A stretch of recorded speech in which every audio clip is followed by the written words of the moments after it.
sans s'interroger sur leur statut. Panne d'Internet, Le là. français n'ait pas pu participer Chez moi. à la C'était lutte chez moi, contre là. l'incendie alors qu'ils étaient disponibles pour le faire. Merci, monsieur. Désolé. En visio. Oui, merci, Président. Monsieur le ministre, avec ma collègue Alexandra Martin, députée de Cannes, nous avons attiré votre attention dernièrement sur le manque d'effectifs sur la commune de Valoris-Golfe-Juan dans les Alpes-Maritimes. Actuellement, c'est le maire et sa police municipale qui compensent ce manque de moyens, alors que comme dans de nombreuses autres communes, on constate une recrudescence de violences, de vols ou même de rodéos. Qu'en est-il de notre demande, mais surtout, les effectifs supplémentaires que vous avez annoncés pour les Alpes-Maritimes et dont nous vous remercions seront-ils équitablement répartis sur l'ensemble du territoire? Monsieur le ministre, votre projet de loi vise à donner plus de moyens humains, juridiques et matériels au ministère de l'Intérieur. Je m'en réjouis. Les intentions sont louables, mais comme il s'agit d'une loi d'orientation, nous serons vigilants quant aux actes. Néanmoins, un regret très fort. Il semblerait qu'aucune disposition ne vienne renforcer les prérogatives des polices municipales afin qu'elles puissent être considérées réellement comme la troisième force de sécurité de notre pays. Je pense tout particulièrement, et vous venez d'en parler, aux missions de contrôle, alcoolisme, stupéfiants, identité ou alors d'accès à certains fichiers. Quelles sont vos intentions quant à la place des polices municipales dans notre pays, leur rôle et comment surtout les rendre plus efficientes parce que ce sont des moyens à la charge des communes et des maires. Merci. Merci, monsieur Balanant. Madame Desjonquers. Merci, Président. Monsieur le ministre, le 21 août dernier, l'hôpital de Corbeil-Essonnes a été victime d'une attaque par rançongiciel, qui a gravement affecté son fonctionnement. Cette attaque, qui a été revendiquée par le groupe de hackers Ludwig 3.0, illustre l'augmentation des attaques par rançongiciel dans le secteur de la santé. Face à cela, l'État a toujours recommandé de ne pas payer les rançons exigées. L'ANSSI a rappelé dans son guide sur les attaques par rançongiciel de 2020 que le paiement incitait les cybercriminels à poursuivre leurs activités et entretenait donc ce système frauduleux. Pourtant, le projet de loi d'orientation et de programmation du ministère de l'Intérieur, la LOPMI, que vous portez et que nous allons prochainement examiner au Parlement, comporte un article, l'article 4 du projet de loi, qui prévoit l'indemnisation des assurés en cas de paiement d'une rançon, la conditionnant au dépôt de plainte rapide. Cette mesure semble traduire un changement de doctrine de la part de l'État à l'égard de la lutte contre les rançongiciels.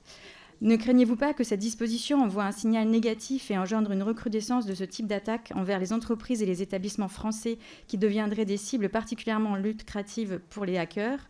Également, le dépôt de plainte en cas de cyberattaque est une étape essentielle dans la lutte contre la cybercriminalité.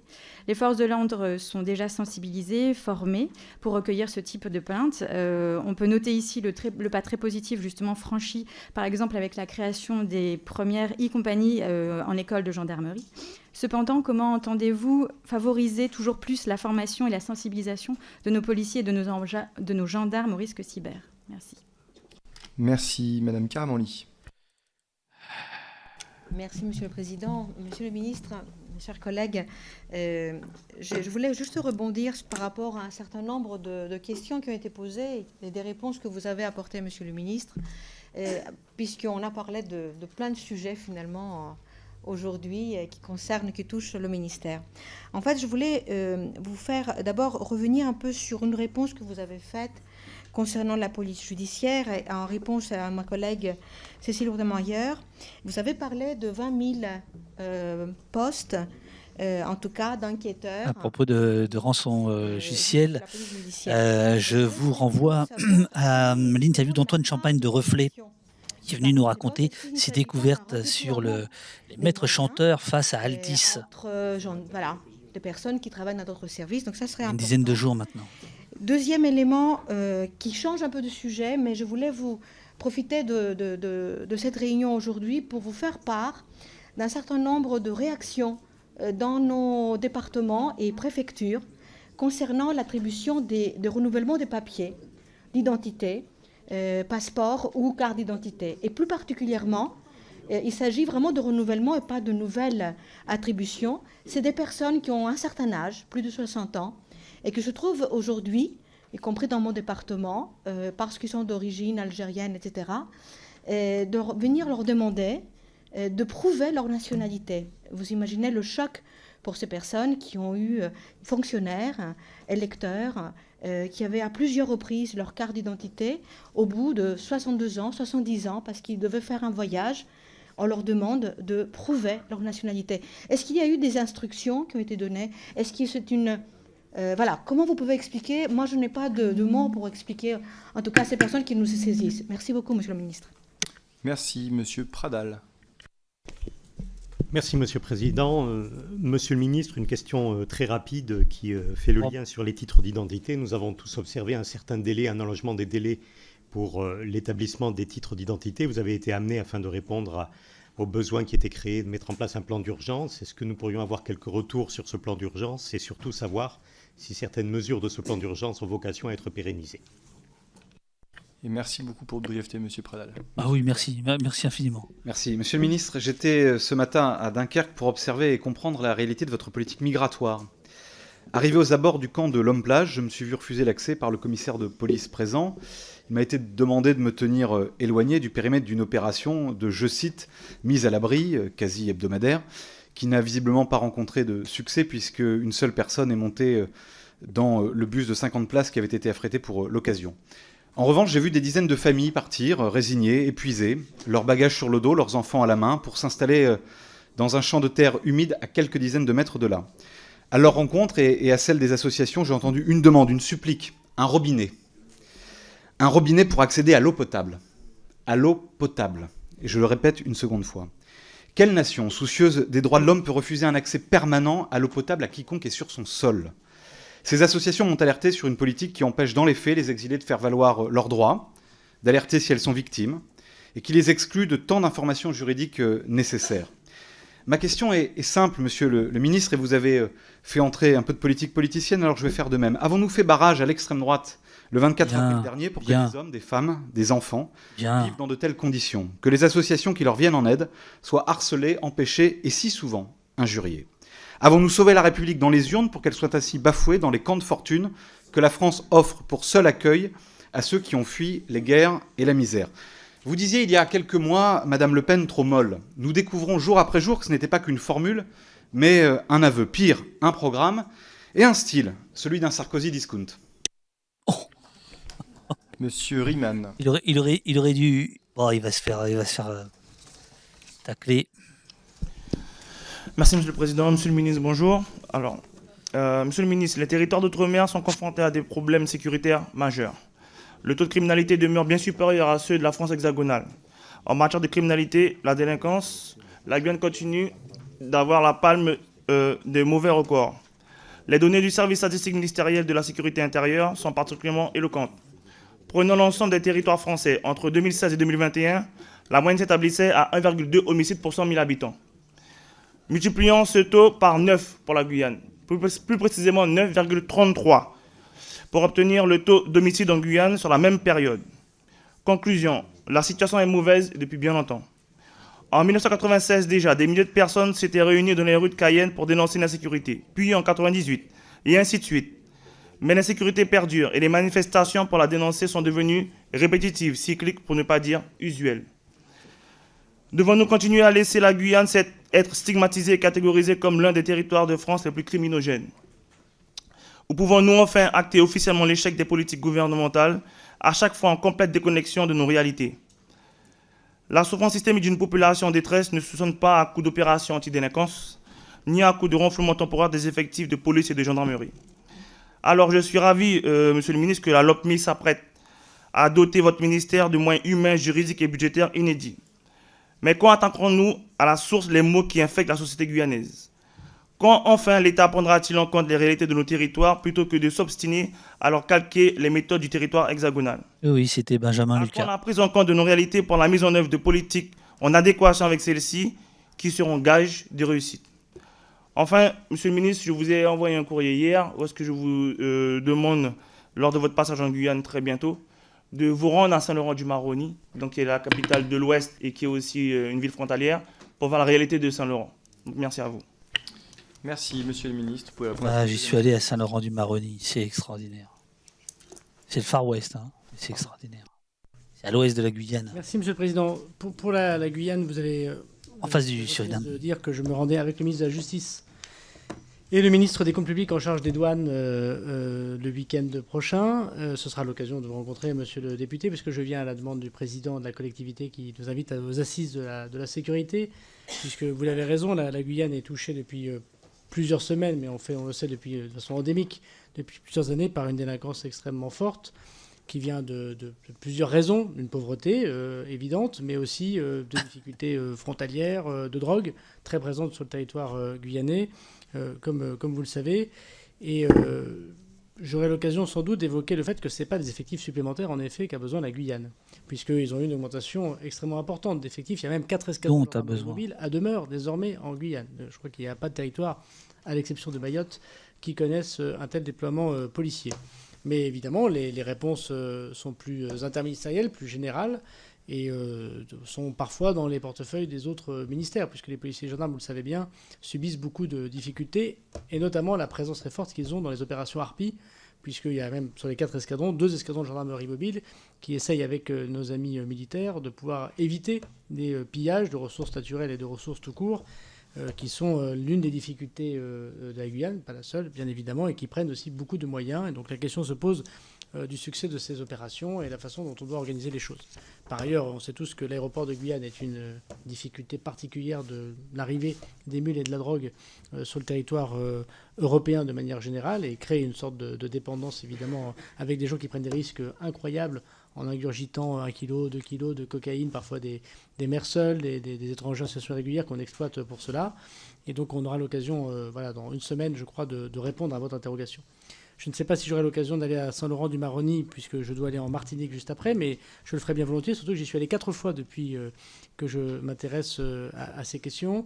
On avait ouvert une d'État supplémentaire. Le président de la République, je l'ai accompagné lors de son dernier déplacement, et je suis d'accord avec vous que Saint-Laurent plus Saint-Georges-le-Yapoc, de l'autre côté, sont aussi des lieux qui concentrent avec Cayenne les difficultés les plus importantes.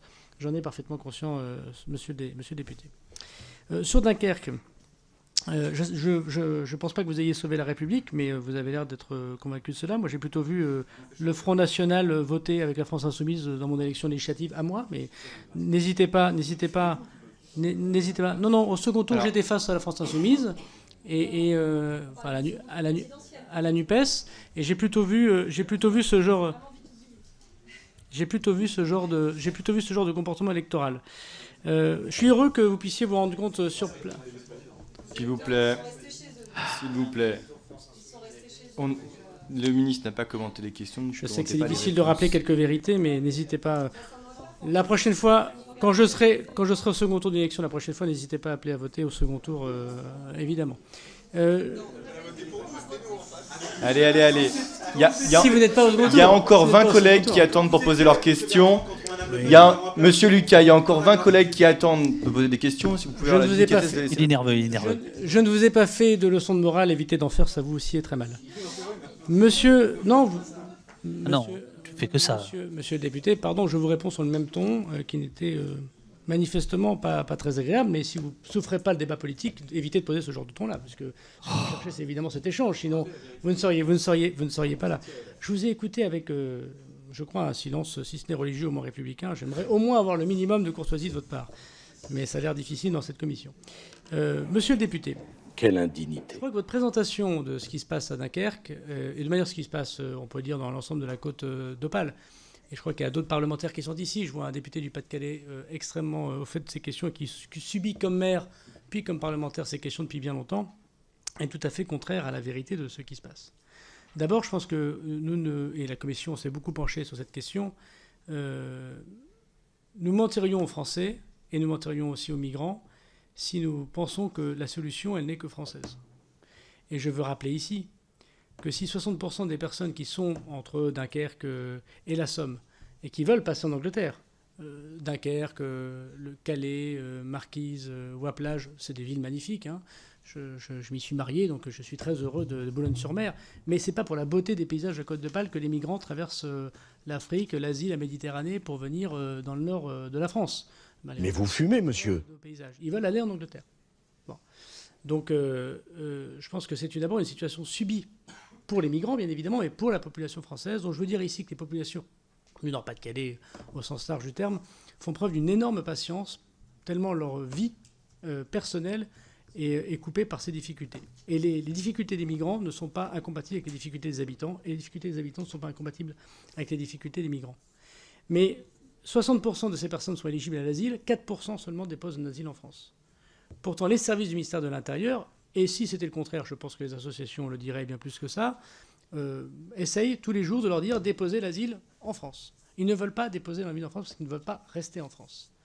Et quand vous dites qu'on fait des opérations de mise à l'abri, et que par ailleurs vous dénoncez le fait qu'ils aillent dans un champ, c'est justement les questions que vous devriez vous poser. Parce que les opérations de mise à l'abri, il y a 11 000 logements libres aujourd'hui dans la grande région des Hauts-de-France qui ne sont pas occupés des chambres d'hôtel réquisitionnées. Il y en a 2 à Tourcoing, d'ailleurs, des hôtels réquisitionnés pour cela, que nous accueillons bien volontiers, où là, il y a de l'eau, il y a de l'électricité, il y a du gaz, il y a du chauffage, il y a des vêtements, il y a un accompagnement social.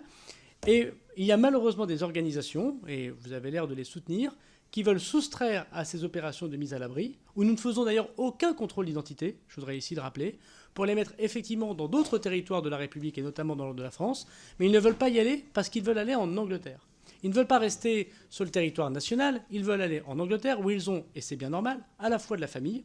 On l'a vu dans le drame des 27 migrants retrouvés morts dans la Manche l'hiver dernier. On a vu qui rejoignait sa fiancée ou son fiancé, ses parents ou ses enfants. Et nous ferions sans doute pareil si nous étions à leur place.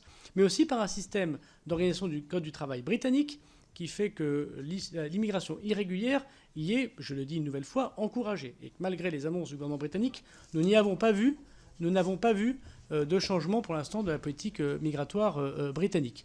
Monsieur Johnson a fait croire qu'en sortant du Brexit, comme certains ici, alors, l'eau potable. Europe, on pourrait mettre fin à l'immigration. Question du chat. L'eau potable. Question une seconde, et aujourd'hui, nous avons ces difficultés. L'eau potable. Donc ces opérations de mise à l'abri sont le contraire de ce que vous dites. C'est justement parce que ces opérations de mise à l'abri parfois fonctionnent, parfois ne fonctionnent pas, que les personnes n'ont pas accès à l'eau, n'ont pas accès à l'alimentation ou n'ont pas accès au chauffage, alors qu'il y a des bébés, il y a des difficultés. Et il y a aussi, dans ces camps de migrants, énormément de violence, du fait qu'une grande partie d'entre eux sont exploités par des passeurs, par exemple, avec des assassinats, vous le savez, dans cette situation. Donc cette situation me paraît le contraire de ce que vous évoquez. La solution à cette situation, c'est ce que nous essayons de faire, et c'est difficile. Évidemment, ça fait 30 ans que le Nord-Pas-de-Calais connaît cette situation, même si aujourd'hui, il y a 15 fois moins de migrants qu'il y en avait il y a 6 ans. 15 fois moins de migrants qu'il y en avait 6 ans. Et le premier travail positif a été fait par Bernard Cazeneuve, on le sait tous, dans le démantelant de la jungle de Calais, qu'il faut éviter de se reconstituer. Eh bien, nous avons à difficulté aujourd'hui à convaincre nos amis britanniques de faire un traité européen pour qu'ils puissent enfin comprendre qu'il y a des flux classiques, normaux, d'immigration vers la Grande-Bretagne. Puisqu'on peut parler, je le dis à l'ensemble ici, la Grande-Bretagne, c'est à peu près 1 million d'étrangers en situation irrégulière, et c'est 3 000 expulsions par an. 3 000 expulsions par an. Et donc quand certains disent que le modèle d'immigration, c'est le modèle britannique, on n'a toujours pas vu les retours d'immigrants au Rwanda, parce qu'évidemment, c'est absolument impossible dans un pays qui a la CEDH, et l'organisation est absolument contraire à la façon dont on peut expulser des personnes sur un territoire. Et donc les Britanniques sont obligés de constater que lorsque des migrants arrivent sur leur sol, ils ont quasiment une chance à 100% de rester sur ce sol-là. Voilà. Donc je crois que vous vous trompez d'adversaire sur ce point. Je pense qu'il y a beaucoup de raisons pour lesquelles on peut s'opposer. Mais vraiment, je crains que la démonstration d'inhumanité est plutôt du côté des passeurs que du côté des forces de la République et des préfets. Le troisième... Mais bien sûr, si les victimes veulent déposer plainte, ils peuvent déposer plainte. Mais si on fait des opérations de mise à l'abri, c'est justement pour qu'ils puissent avoir des chambres d'hôtel, de l'eau, du chauffage, du gaz. Voilà. Donc il faut absolument qu'on ne reconstitue pas des jungles, puisque c'est le contraire de l'humanité que vous défendez. Il faut que l'on puisse mettre dans des hôtels, dans des lieux de résidence, où les gens peuvent déposer leurs papiers, soigner leurs enfants, vivre au maximum comme ils le souhaitent vivre, parce que sinon vous faites un marché pour les passeurs. Et c'est ce qu'a mené le travail d'humanisme avec des guillemets, ça a donné à l'exploitation des personnes, d'êtres humains. C'est le contraire de ce que vous souhaitez, et c'est pourtant la cause de vos actions politiques, malheureusement. Oh merde. Quoi? Les flics? Non, c'est merde. Vous avez raison, Madame la députée, c'est une question très, très importante des moyens supplémentaires pour l'investigation. Quelle est la difficulté qu'a le ministre de l'Intérieur et donc qu'a la commission des lois, si j'ose dire? En tant que ministre de l'Intérieur, je ne peux affecter dans des commissariats ou dans des services de police que ceux qui sortent d'écoles de police. C'est-à-dire que ma marge pour faire... ici, j'ai entendu des gens qui me disaient il n'y a pas assez d'effectifs ici, il n'y a pas ce truc-là. Bon, très bien, je suis tout à fait d'accord et j'ai moi-même contribué à ce genre de demande lorsque j'étais élu. Mais vous devez tous comprendre, et c'est pour ça qu'on change un certain nombre de choses, que le ministre de l'Intérieur, quel qu'il soit, ne peut affecter que les sortants d'école. Et ensuite, dans la vie du policier et du gendarme, on ouvre des postes. Le gendarme, c'est plus facile parce qu'il a un statut militaire, mais c'est pas toujours le cas. Pas toujours le cas. Il en manque par exemple une dizaine à la brigade de Mamoudzou, sur Petite Terre aussi. Enfin, voilà. Donc c'est pas toujours le cas, mais c'est plus facile avec les militaires qu'au statut militaire. Mais sinon, on ouvre des postes. On dit par exemple, il manque 3 OPJ au commissariat de Tourcoing. Et si les gens ne candidatent pas sur les postes d'OPJ au commissariat de Tourcoing, je ne peux pas les forcer.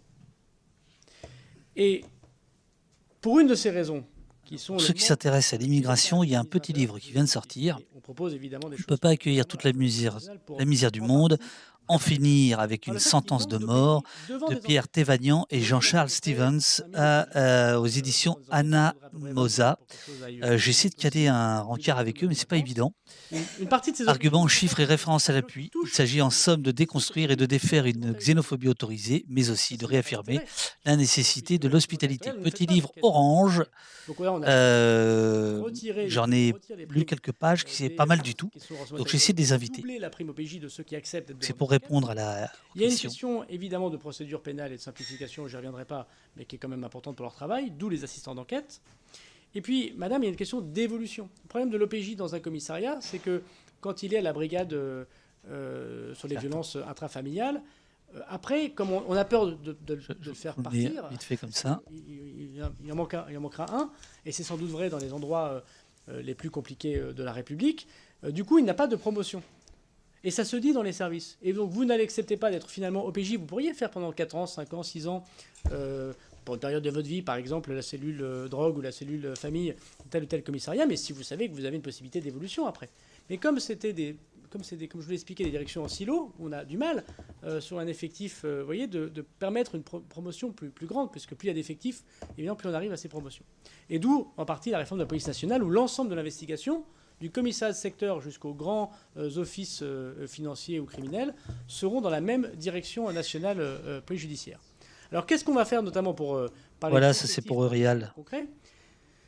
Dans la loi précédente, 5, 4, j'ai fait adopter 2, au Parlement l'idée que désormais le gardien de la paix et le gendarme feraient 12 mois de formation et non plus 8 mois seulement de formation. D'ailleurs, je dis à chacune et à chacun, puisqu'on m'a posé les questions de la façon dont les policiers et les gendarmes se comportaient, c'est ce gouvernement qui augmente, et en tout cas ce ministre de l'Intérieur, qui augmente le nombre de mois de formation.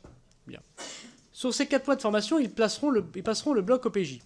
Pourquoi j'ai besoin d'un texte de loi ? Parce qu'aujourd'hui, pour avoir l'OPJ, il faut passer un concours spécifique 3 ans au minimum après votre école de gardien de la paix. Donc vous êtes gardien de la paix, vous avez fait 1 an, et en sortant, on vous dit, vous devez attendre 3 ans pour passer votre qualification d'OPJ.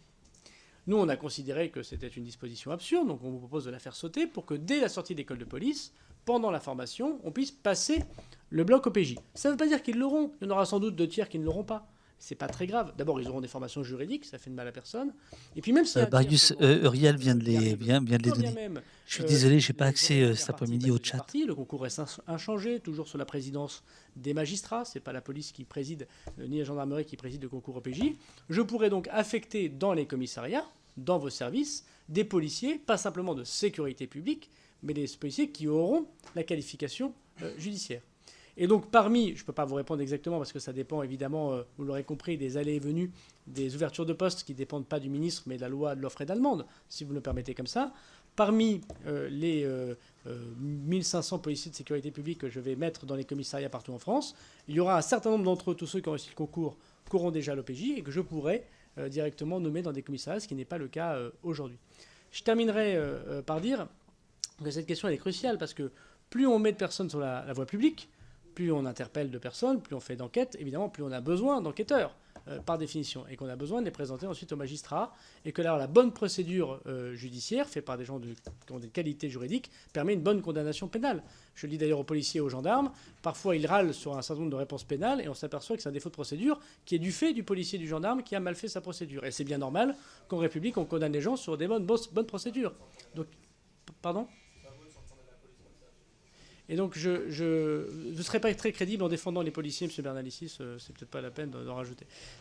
Vous avez une autre forme de beauté, mais ce n'est pas celle-là.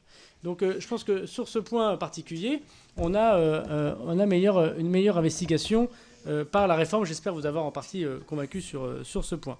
Vous avez beaucoup été, alors M. Pradal et Mme la députée également, sur la question des pièces d'identité. Alors, il faut que vous sachiez ce qui s'est passé. Pendant le Covid, les gens n'ont pas renouvelé leur pièce d'identité parce qu'on ne bougeait plus de chez nous, on ne prenait plus l'avion puisqu'il n'y avait plus d'avion.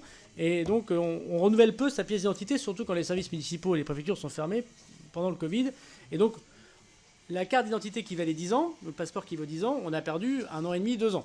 Et arrivant les concours des étudiants, arrivant le moment où on passe son permis de conduire, arrivant le moment où on va prendre un billet d'avion pour partir en vacances pour voyage professionnel, les gens se sont réveillés en disant compliqué, l'identité pas à jour. Alors, il y a eu des erreurs faites par l'administration, il y a des erreurs en partie faites par les collectivités locales, et il y a eu ce bouchon fait par les personnes, notamment à l'approche de l'été 2022, vous l'aurez constaté. Les erreurs de l'administration, ce n'est pas forcément d'avoir anticipé totalement cette question, je veux bien l'avouer. On a débloqué 400 postes supplémentaires pour l'entaille, parce que c'est une agence qui fait ces pièces d'identité-là. Aujourd'hui, on est passé, grosso modo, de 100 jours d'attente en juin dernier à 45 jours d'attente en moyenne. Donc c'est déjà trop, puisqu'il faudrait une trentaine de jours d'attente. 38 jours maintenant, voilà, donc tout fonctionne. Ces 30 jours, c'était l'équivalent de ce qui se passait avant la crise. Donc on est quasiment à la normale, sauf dans quelques territoires où on a encore un petit peu d'attente. D'ailleurs, je le dis, nous avons encore des machines de prise de rendez-vous et de pièces d'identité possibles à mettre à disposition des mairies, et toutes les machines ne sont pas prises aujourd'hui par toutes les communes à qui on le propose. Donc retournez-vous, si vous le souhaitez, vers vos préfets, ils peuvent vous débloquer un certain nombre de difficultés. La difficulté des communes, c'est que quand les gens ont vu que c'était bouchonné, ils ont fait plusieurs rendez-vous. Et donc ils ont joué sur plusieurs communes ou plusieurs départements. Et on s'est aperçu que cette multiplication, parce qu'il n'y avait pas un fichier unique, il y avait un fichier par département, cette multiplication de prise de rendez-vous, pour essayer de maximiser une fois à Paris, une fois à Lille, si je veux dire, sa pièce d'identité prise par l'envie de se déplacer, et bien évidemment, il y avait des gens qui avaient pris un rendez-vous et qui ne venaient pas puisqu'ils avaient un rendez-vous à Paris, et ça a donc thrombosé notre système. On en a tiré les conclusions, on va faire un fichier unique des prises de rendez-vous pour la prochaine fois. On a effectivement eu cette difficulté. La troisième difficulté, c'est qu'une partie quand même des postes étaient encore en télétravail et on a mis un petit peu de mal à répondre à la demande. On a quand même trouvé un certain nombre de facilités, notamment pour les étudiants. On leur a permis de venir avec une pièce d'identité périmée. Mais bien sûr, c'est un regret de ne pas pouvoir avoir rendu l'intégralité des pièces d'identité. Alors, moi, je veux dire à monsieur le député du Gard, d'abord, il a une présentation un peu noire de son territoire. Ça ne donne pas très envie de venir chez vous. Mais oui, vous inquiétez. Non, oui. Parlez pas du maire de Nîmes, s'il vous plaît, ce serait pas bon. Aujourd'hui, parce que vous m'avez demandé les chiffres, c'est bizarre, votre intervention, vous dites, je vous ai demandé les chiffres, vous n'avez pas répondu, puis vous me dites, de toute façon, vous allez me donner les chiffres, je m'en fous. Bon, c'est grosso modo ce que vous m'avez dit. Donc je vais quand même donner les chiffres, parce que sinon vous serez capable de me reprocher de ne pas vous avoir donné, malgré le fait que vous n'aimiez pas les chiffres.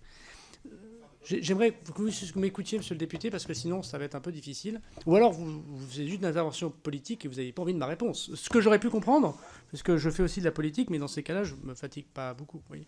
Donc, si vous voulez que je vous réponde, monsieur le député, on est passé dans votre commissariat donc de 210 effectifs nets actifs à 312 effectifs nets actifs. Il y a donc de 2017 à 2022, monsieur. Voilà. Alors n'hésitez pas à dire s'il vous plaît. Monsieur le ministre. C'est pas, moi, je veux bien.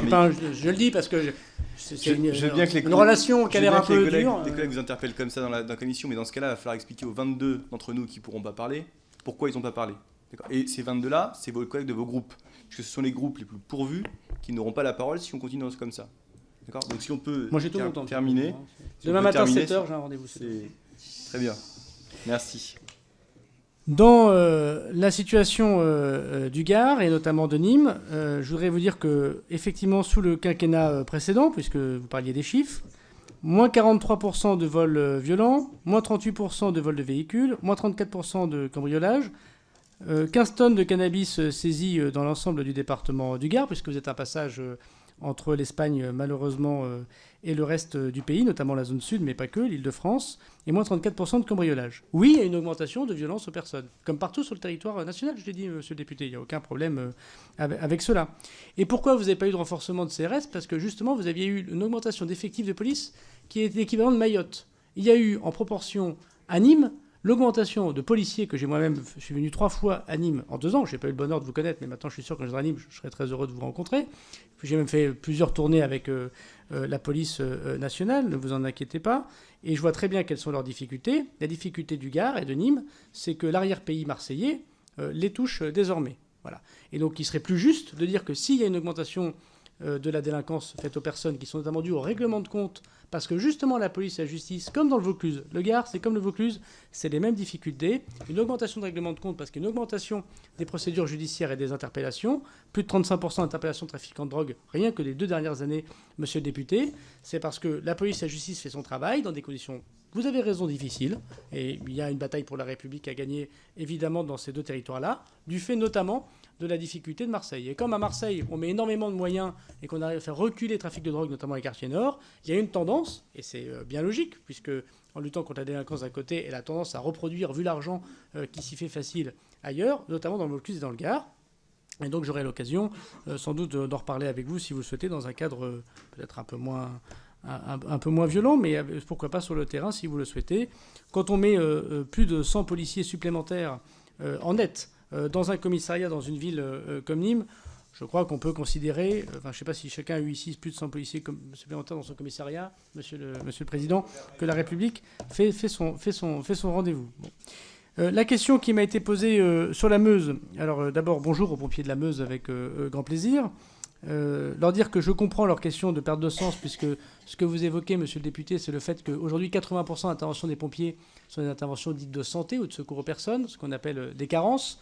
Ce que la loi Matras a en grande partie essayé de résoudre par une augmentation des tarifs de facturation aux départements, par les départements à l'assurance maladie, mais qui évidemment n'est pas satisfaisante, parce que vous avez parfaitement raison de dire que les pompiers aujourd'hui, et notamment sans doute dans votre département, que je connais moins bien que le mien, mais moi en tout cas dans le mien, ils viennent dans le monde rural au moins, mais parfois dans le monde urbain aussi, combler le manque de médecins.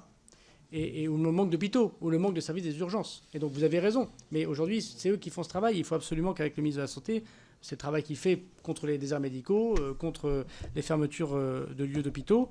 Plus on remettra de médecins, plus on aidera la filière santé, moins les pompiers auront à faire ce travail. Et je comprends tout à fait, vous avez parfaitement raison, que ces carences en donnent beaucoup de pertes de sens. Le matériel, j'entends ce que vous dites, mais c'est une compétence du conseil départemental. Totalement décentralisé. Je pense que la décentralisation, il faut qu'on accepte l'idée que si on n'est pas à la décentralisation, c'est ceux qui ont le pouvoir qui décident. Donc là, c'est un sujet entre vous et le conseil départemental de la Meuse. N'hésitez pas, mais on est prêt à regarder, on l'a déjà dit, de revoir le financement de ces SDIS, qui peut-être n'est pas assez moderne ou assez dynamique. Et sur la question que vous évoquez c'est ce qui gère des pompiers suspendus, je pense que c'est une question plus générale de ceux qui n'ont pas accepté la vaccination pendant le Covid. C'est vrai des pompiers, c'est vrai des médecins, c'est vrai de pas mal de professionnels. Je pense que c'est au ministre de la Santé de vous répondre sur cette question. Je voudrais vous dire que ceux qu'on a fait venir, y compris les Polynésiens, on a vérifié qu'ils étaient vaccinés. Pour répondre à votre interpellation évoquée, puisque vous évoquez un certain nombre de personnes qui viendraient d'ailleurs et qui n'auraient pas été sollicitées. Après, volontaires professionnels, je serais vous... Enfin, il faudrait qu'on en parle un peu plus, parce que 60% des pompiers professionnels sont aussi volontaires. Oui, mais ce n'est pas un système si négatif que ça quand le pompier professionnel de Lille habite dans sa caserne rurale. Parce que sinon, vous ne tenez pas les casernes rurales des pompiers. Et si vous voulez mettre tout le monde en professionnel, ce qui est parfois une revendication d'un certain nombre de syndicats, vous savez tous que les pompiers professionnels, ils sont payés par nature. Ça coûte plus cher. Enfin, tous les élus de terrain, tous ceux qui ont été élus conseillers départementaux et qui ont géré un département le savent, ça coûte plus cher. Donc il y a une question de financement. Voilà. Merci. Il y a un travail autour de cela, mais le pompier professionnel volontaire, toute la profession... Qu'est-ce qu'il a voulu dire non, on ne va pas les payer. Bien, mais il vaut mieux qu'ils restent volontaires. C'est une question de département. Les petits départements ruraux qui ont parfois des feux de forêt plus importants et plus de déserts médicaux, sans doute comme le vôtre. Alors peut-être pas pour les feux de forêt. Ah, bon, vous parliez avec les pompiers d'Essonne, c'est un bon exemple. Ils ont le même financement par la taxe des assurances, et pourtant ils n'ont pas de feu forêt en Essonne, en tout cas pas à ma connaissance. Il faudrait sans doute qu'on regarde comment on aide les départements qui ont des déserts médicaux. Ça doit être sans doute le cas en Essonne, parce que des grandes villes qui... Non, mais il y a des grandes villes... Non, mais il y a... Allez. Pas absolument partout. Et deuxièmement, comment... Bon, je suis invité par le président à aller plus vite, donc je vais aller plus vite.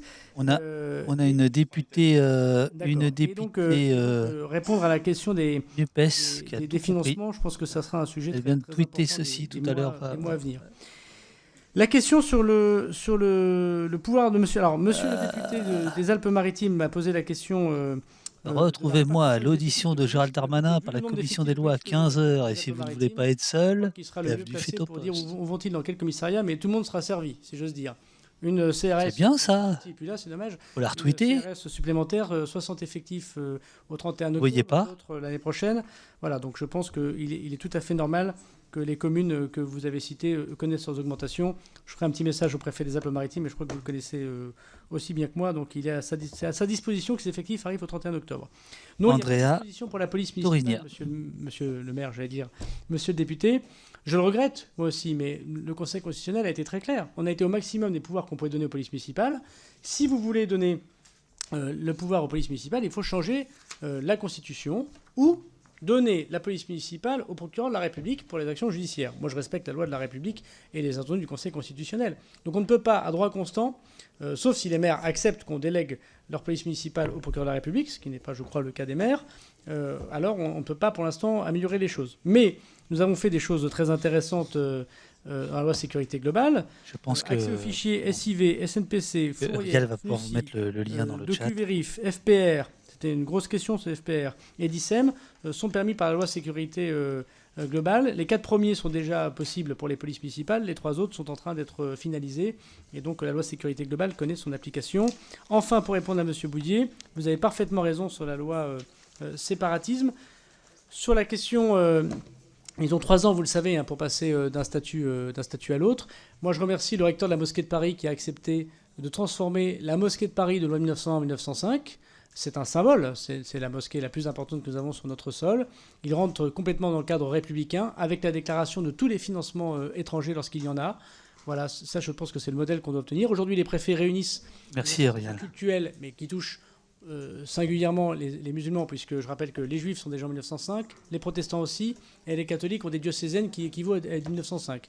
Donc il s'agit essentiellement des protestants et de quelques lieux de culte évangélistes, et donc ils sont en train de passer vers 1905 et distinguer effectivement culturel du cultuel. Je veux en profiter pour dire que sur les 2600 lieux de culte musulmans que compte la République, il y en avait une centaine lorsque je suis devenu ministre de l'Intérieur qui étaient soupçonnés de radicalisation, de séparatisme. 30 ont été fermés d'une manière ou d'une autre, et notamment grâce à la loi...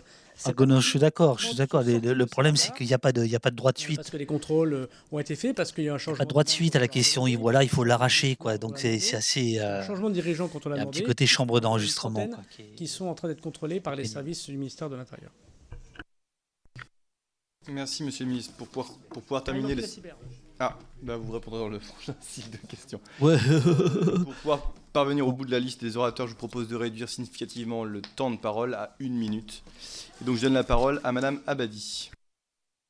Dominique Simoneau me confirme qu'elle sera bien au poste demain matin à 9h. Monsieur le Président, Monsieur le Ministre, vous nous avez dit prévoir de renforcer les effectifs sur la cybercriminalité. Alors, j'aurais voulu savoir comment cela va s'articuler avec Pharos, la plateforme de signalement qui, depuis sa création en 2009, a recueilli 1,5 million de signalements. Je crois que sur une année pleine, c'est plus de 270 000 par an. 10% pour des caractères discriminatoires, 55% d'escroquerie et 3% sur de l'apologie du terrorisme. Alors malgré cette activité importante, moi j'avais noté que les effectifs étaient que de 28 enquêteurs, c'est toujours 7 de plus qu'en 2016. Je voulais savoir où en étaient ces effectifs Pharos. Le Premier ministre Castex avait dit qu'il voulait les renforcer. Disons que l'audition permet d'affiner, de préparer les débats dans l'hémicycle. D'ailleurs, très souvent on entend, mais je vous ai déjà répondu à l'audition de la commission des lois, tatati tatater. Ça permet d'ajuster un petit peu les armes des uns et des autres. Merci. Merci, monsieur Guiton. Oui, merci Monsieur le Président, Monsieur le Ministre. Donc je vais aller très vite puisqu'on a déjà dénoncé beaucoup l'augmentation finalement donc, du nombre d'agressions et de faits de délinquance en France. Et moi j'aimerais revenir notamment dans la ruralité. Donc en tant que député de l'Aube, je souhaite attirer votre attention, Monsieur le Ministre, sur la hausse de délinquance qui ne date pas d'hier sur les secteurs agricoles et viticoles. Le territoire de la Côte des Barres, notamment dans l'Aube, représente un encepagement d'environ 8000 hectares de vignes et connaît un accroissement très important de travailleurs pour les vendanges. Pour nos viticulteurs, les vendanges constituent la période la plus importante de leur travail. Il est donc nécessaire de protéger la population et leur infrastructure, car leurs préjudices peuvent être très conséquents. Pour lutter contre cette délinquance dans le secteur viticole, il y a eu un dispositif de sécurité dans l'Aube et aussi dans la Marne, avec 4 réservistes, une brigade mobile, voilà, des personnes à la gendarmerie mobile aussi en vélo, qui ont été mis en place. Pouvez-vous donc nous informer des conséquences qui sont tirées? Est-ce qu'il y a eu des évolutions en termes de lutte contre l'insécurité? Et allez-vous reproduire ce dispositif ces prochaines années? Ensuite, vous nous proposez la création de 200 brigades de gendarmerie et le doublement de la présence de nos forces de l'ordre sur le terrain d'ici 2030. Comptez-vous finalement avec les élus locaux leur demander leur avis et comment cela va se faire, puisque vous avez parlé de 2 à 3 gendarmeries par département. Je vous remercie. Merci Monsieur Bernalicis. C'est chaud. Merci. Monsieur le ministre, je reviens sur la question de la police judiciaire. Alors on aura une audition un peu plus approfondie dans le cadre de notre mission d'information, j'en doute pas. Mais quand même, j'aimerais savoir si l'enjeu de cette départementalisation de la police, et notamment Hugo sur le volet Bernalicis, judiciaire, c'est pour vous d'atteindre l'objectif des plus 50% d'effectifs sur le terrain, un instant T, qui vont d'ailleurs faire des interpellations et renourrir de dossiers la police, qui va re-engorger la police judiciaire de facto et le petit judiciaire, avec ce rapport de la Cour des comptes que vous avez cité tout à l'heure, 18 novembre 2021, qui constatait une diminution du taux d'élucidation et de la présence sur le terrain, alors qu'il y a une augmentation de 20% des effectifs en 10 ans. Donc comme quoi, il faut peut-être regarder ça d'un peu plus près avant de se lancer dans le même mur. Ou est-ce que l'objectif, c'est juste d'avoir, au mépris de la séparation des pouvoirs, un petit peu plus la mainmise sur les enquêtes et le nombre d'enquêteurs qu'on met dans les enquêtes, parce que ce n'est pas vrai que ce sont les magistrats qui choisissent exactement leurs enquêteurs et le nombre d'enquêteurs. Bien souvent, les chefs disent que non, ils sont déjà pris sur telle affaire ou déjà occupés sur telle chose ou telle commande du préfet, puisqu'ils seront sous la coupe du préfet. Merci Monsieur Balanan. Et il fait des dessins. Merci Monsieur le Président. Je voulais poser une question des dessins sur ses notes. D'ailleurs sur l'effectivité des pouvoirs de police des maires. Vous le savez, dans de petites communes, les maires se sentent démunis face aux incivilités qui n'arrivent pas à faire cesser. Ils se sentent parfois abandonnés par les services de l'État. Le Code général des collectivités territoriales dispose que le maire est chargé d'assurer le bon ordre, la sûreté, la sécurité et la salubrité publique. Et à ce titre, il doit prévenir et sanctionner certaines incivilités, ainsi qu'un ensemble de nuisances pouvant éventuellement engendrer un trouble anormal à la tranquillité publique. Mais force est de constater que ces prérogatives sont difficiles à mettre en œuvre. On aurait dû appeler ça on aurait dû appeler le stream comme ça. Alors, force est de constater. Je déteste cette expression. Pour remplir pleinement ces missions, il leur faut un soutien administratif qui me semble indispensable. Alors, peut-on imaginer une procédure d'accompagnement fiable et automatique des services compétents? Ils ont besoin d'être concrètement aidés, les maires, par le parquet et la gendarmerie lorsque les mesures qui sont prises ne sont pas respectées. Alors, Monsieur le Ministre, comment envisagez-vous de répondre à cette attente forte et légitime des maires de petites communes? Est-ce que la loi de finances pour 2023 permettra notamment de leur apporter un soutien opérationnel? Merci Monsieur Balanan. Monsieur Pouliat. Merci Monsieur le Président. Monsieur le Ministre, je voudrais revenir très rapidement sur la question des incendies. Vous savez, la Gironde a été durement frappée et je tiens d'ailleurs à vous remercier pour vos différentes venues en Gironde qui ont été appréciées et qui nous ont permis de rendre hommage à nos pompiers, DFCI et autres bénévoles. Juste vous dire, est-ce qu'il est vraiment absolument impossible ou inconcevable que la Gironde puisse disposer d'une base pour les moyens aériens, même j'ai envie de dire temporaire, car cela répondrait vraiment à un besoin qui a été durement ressenti, et même si j'ai bien entendu vos propos concernant la base de Aix-en-Provence, je pense qu'il serait utile... Force doit rester à la constatation. Non, la contestation. Merci pour la correction. Force doit rester à la Un contestation. autre point que j'ai pu relever, la question des réservistes police et gendarmerie qui participent aussi au feu et qui demandent à avoir un petit peu plus de disponibilité en plus des sapeurs-pompiers volontaires.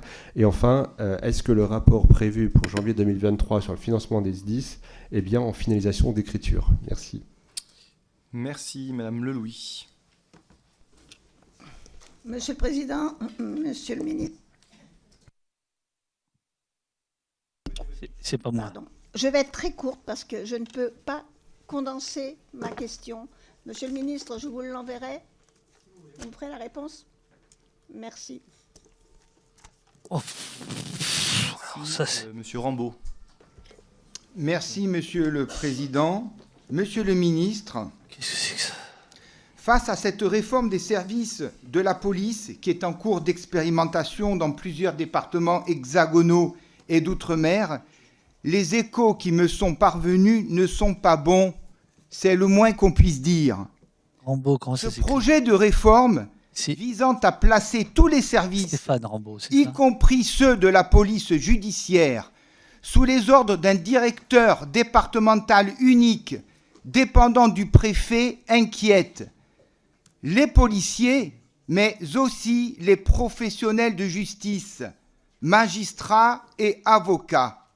La suppression des brigades spécialisées et la refonte dans les effectifs globaux de la sécurité publique des moyens des services d'enquête est ressentie comme une aberration.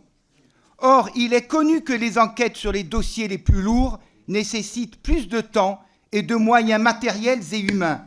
Dans ces circonstances, ne serait-il pas sage, Monsieur le Ministre, de suspendre l'expérimentation en cours et d'abandonner purement et simplement votre projet de création de direction départementale de la police nationale regroupant sous un commandement unique l'ensemble des services de police?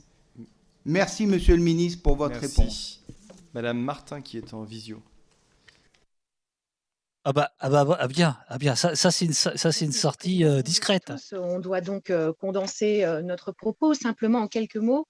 Monsieur le ministre de l'Intérieur, vous avez Ça utilise Zoom. considérablement changé la doctrine française en matière de maintien de l'ordre, particulièrement pour ce qui concerne la tenue des manifestations, étant entendu que le maintien de l'ordre dans ce contexte doit garantir la liberté de manifester, et ce, en toute quiétude.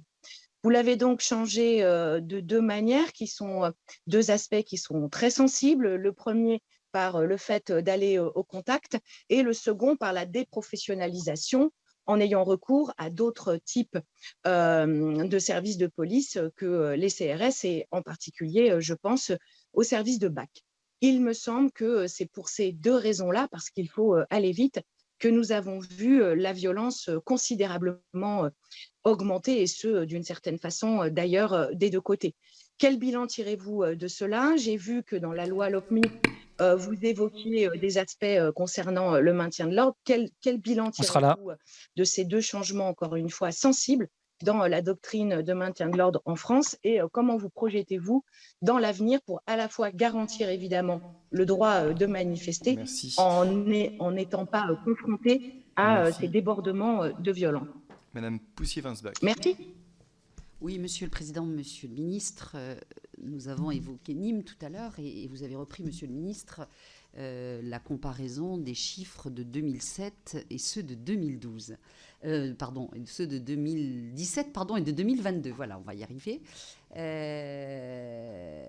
J'ai pu le constater dans la circonscription où, à Bolbec, nous sommes revenus, par exemple, à des effectifs qui étaient ceux de 2017, en effet. Cependant, les commissariats qui n'auraient pas eu les effectifs suffisants avant 2017 sont aussi... Oh là là, Monsieur ZD, merci infiniment. Par exemple, merci infiniment pour ton don. Communes qui sont concernées. Est-ce qu'il y aura une autre doctrine? Ça tombe bien, on a une réunion modo ce soir à 20h. Qui avaient vu leurs effectifs baisser entre 2012 et 2017. La colère gronde. Notamment, puisque ce n'était pas une spécificité du précédent. Merci infiniment, Monsieur ZD. Merci, Monsieur. Ton don de soutien. Merci, Monsieur le Président. Merci, Monsieur le Ministre, déjà de vos nombreuses réponses. La première question, c'est sur les CRS-MNS qui surveillent nos plages avec compétence et surtout autorité. Est-ce que les communes peuvent pour les bières. avoir toujours ces effectifs dans les années à venir et éventuellement ceux qui les ont perdus peuvent-elles espérer d'en récupérer? La deuxième question, vous y avez déjà un peu répondu, c'est sur les migrants qui veulent à tout prix traverser le Chanel, qui se trouvent sur nos côtes, à qui on offre de l'hébergement, mais qu'il n'y a Le gîte, le couvert. qu'une nuit, parce qu'ils veulent, comme vous l'avez dit, à tout prix traverser. Est-ce qu'on peut imaginer qu'un nouveau traité puisse permettre à un certain nombre de migrants, et quand je dis un certain nombre, il est peut-être conséquent de pouvoir se rendre en Grande-Bretagne sans risque? Je vous remercie. Merci. Alors, pardon, j'ai perdu le fil. Ouais, on en est tous un peu là, Monsieur le Président. On a tous un peu perdu le fil. Le décompte. C'est bon? Oui. Oui, Monsieur le Ministre, je souhaitais vous interroger sur un problème pratique, la difficulté de porter plainte. Problème d'autant plus préoccupant lorsqu'il s'agit de victimes de violences, et notamment de violences conjugales qui, à défaut d'être recueillies et transmises à temps, peuvent déboucher sur de véritables drames. L'article 15-3 du Code de procédure pénale indique que la police judiciaire est tenue de recevoir les plaintes. Il y en a qui sont dissipés derrière, là. Ils se montrent leurs photos à Instagram, c'est quoi ce bordel, là? Ce qui se passe en pratique, les victimes les députés. et conduites faute de preuves accompagnant leurs plaintes. On Sérieux, ça? Dans ce cas, de déposer une main courante qui n'aura évidemment pas la même portée juridique et qui sera surtout ignorée du parquet, autorité à même, elle, de poursuivre. Ceci pose un véritable problème. Or, pourquoi cela se passe ainsi? Je me dépêche parce que je vois le compteur. Ah mince, le compteur est... Alors, sauf si Monsieur le Président m'accorde quoi? C'est bon. Allez, alors, c'est tout simple, c'est parce qu'en fait, les policiers savent très bien qu'une plainte sans preuve a de fortes chances d'être classée, donc ils n'ont pas envie de perdre du temps pour rien, on les comprend tout à fait. Et donc, ma question, mais vous avez déjà répondu, est-ce qu'il y aura plus de policiers? Vous m'avez dit oui. Est-ce qu'il y aura des plaintes en ligne? Vous avez également dit qu'on pourrait poser plainte en ligne, mais actuellement, c'est réservé qu'à certaines plaintes, et c'est pas du tout facile. Donc, j'espère vraiment que ça pourra recouvrir toutes les plaintes. Et dernière question, est-ce que dans une circulaire, vous, j'en ai jamais posé, c'est ma première, dans une circulaire, est-ce que vous pourrez rappeler aux policiers qu'en fait, c'est le parquet qui a l'opportunité de poursuite et eux, il faut qu'ils recueillent... Mais vous fumez, monsieur. Bon, c'est une première question, donc ça nécessite mon indulgence. Très bien, Monsieur le Président, vous êtes trop aimable. Pardon, Monsieur le Ministre. Nous avons appris l'existence d'un déploiement d'une patrouille de gendarmerie mixte franco-italienne en Val-de-Suse, du côté italien. Alors là, depuis 2 minutes, c'est n'importe quoi leur truc. Le protocole opérationnel des deux forces de l'ordre a été signé par le commandant de l'armée italienne. Ces manœuvres sont décrites comme non concurrentes à celles de la police des frontières, mais coordonnées à partir du centre de commandement basé à Modane. C'était pas non plus très pro. Les suivantes. Quel motif justifie de mobiliser nos gendarmes sur des opérations extraterritoriales quand au même moment ils sont un effectif insuffisant dans nos zones rurales et périurbaines pour pouvoir exercer leur mission de sécurité auprès des Françaises et des Français? Et la deuxième question, la zone de déploiement de nos gendarmes se superpose à la zone de chantier de la ligne ferroviaire controversée du Lyon-Turin. Au regard du non-respect par l'exploitant de ce chantier des DUP sur l'eau, les militaires italiens seront-ils associés à nos gendarmes français pour faire respecter la loi française et faire ainsi cesser les excavations illégales des tunnels? Venez demain, ceux qui partent là, ceux qui ont autre chose à faire. Venez demain à 9h, soyez là, soyez sympas. Merci, Monsieur le Président. Faites de la pub dans tous les streams que vous verrez avant. Réprimer les rodéos sauvages. Monsieur le ministre, vous m'avez indiqué que vous en faites une priorité de votre action et nous tenons à vous en remercier. Le phénomène n'est hélas pas nouveau, mais reconnaissons qu'il a pu prendre, notamment cet été, une dimension forte et que le phénomène s'est amplifié. Nous savons que la loi a apporté un net durcissement de la réponse pénale à partir de 2018. Demain matin, Dominique Simoneau, contrôleuse générale des lieux de privation de liberté. C'est-à-dire qu'elle regarde ce qui se passe dans les prisons françaises, dans les centres de rétention. Les propositions qui ont pu être évoquées, on parle d'une expérimentation de la méthode. Dans les cellules de garde à vue, etc. Et elle était montée au créneau contre la polémique sur les kartings de syndicats de police. À Fresnes. Alors, par rapport à cette mesure, est-ce que, Monsieur le Ministre, vous pourriez nous indiquer votre sentiment? Merci, Monsieur Terlier.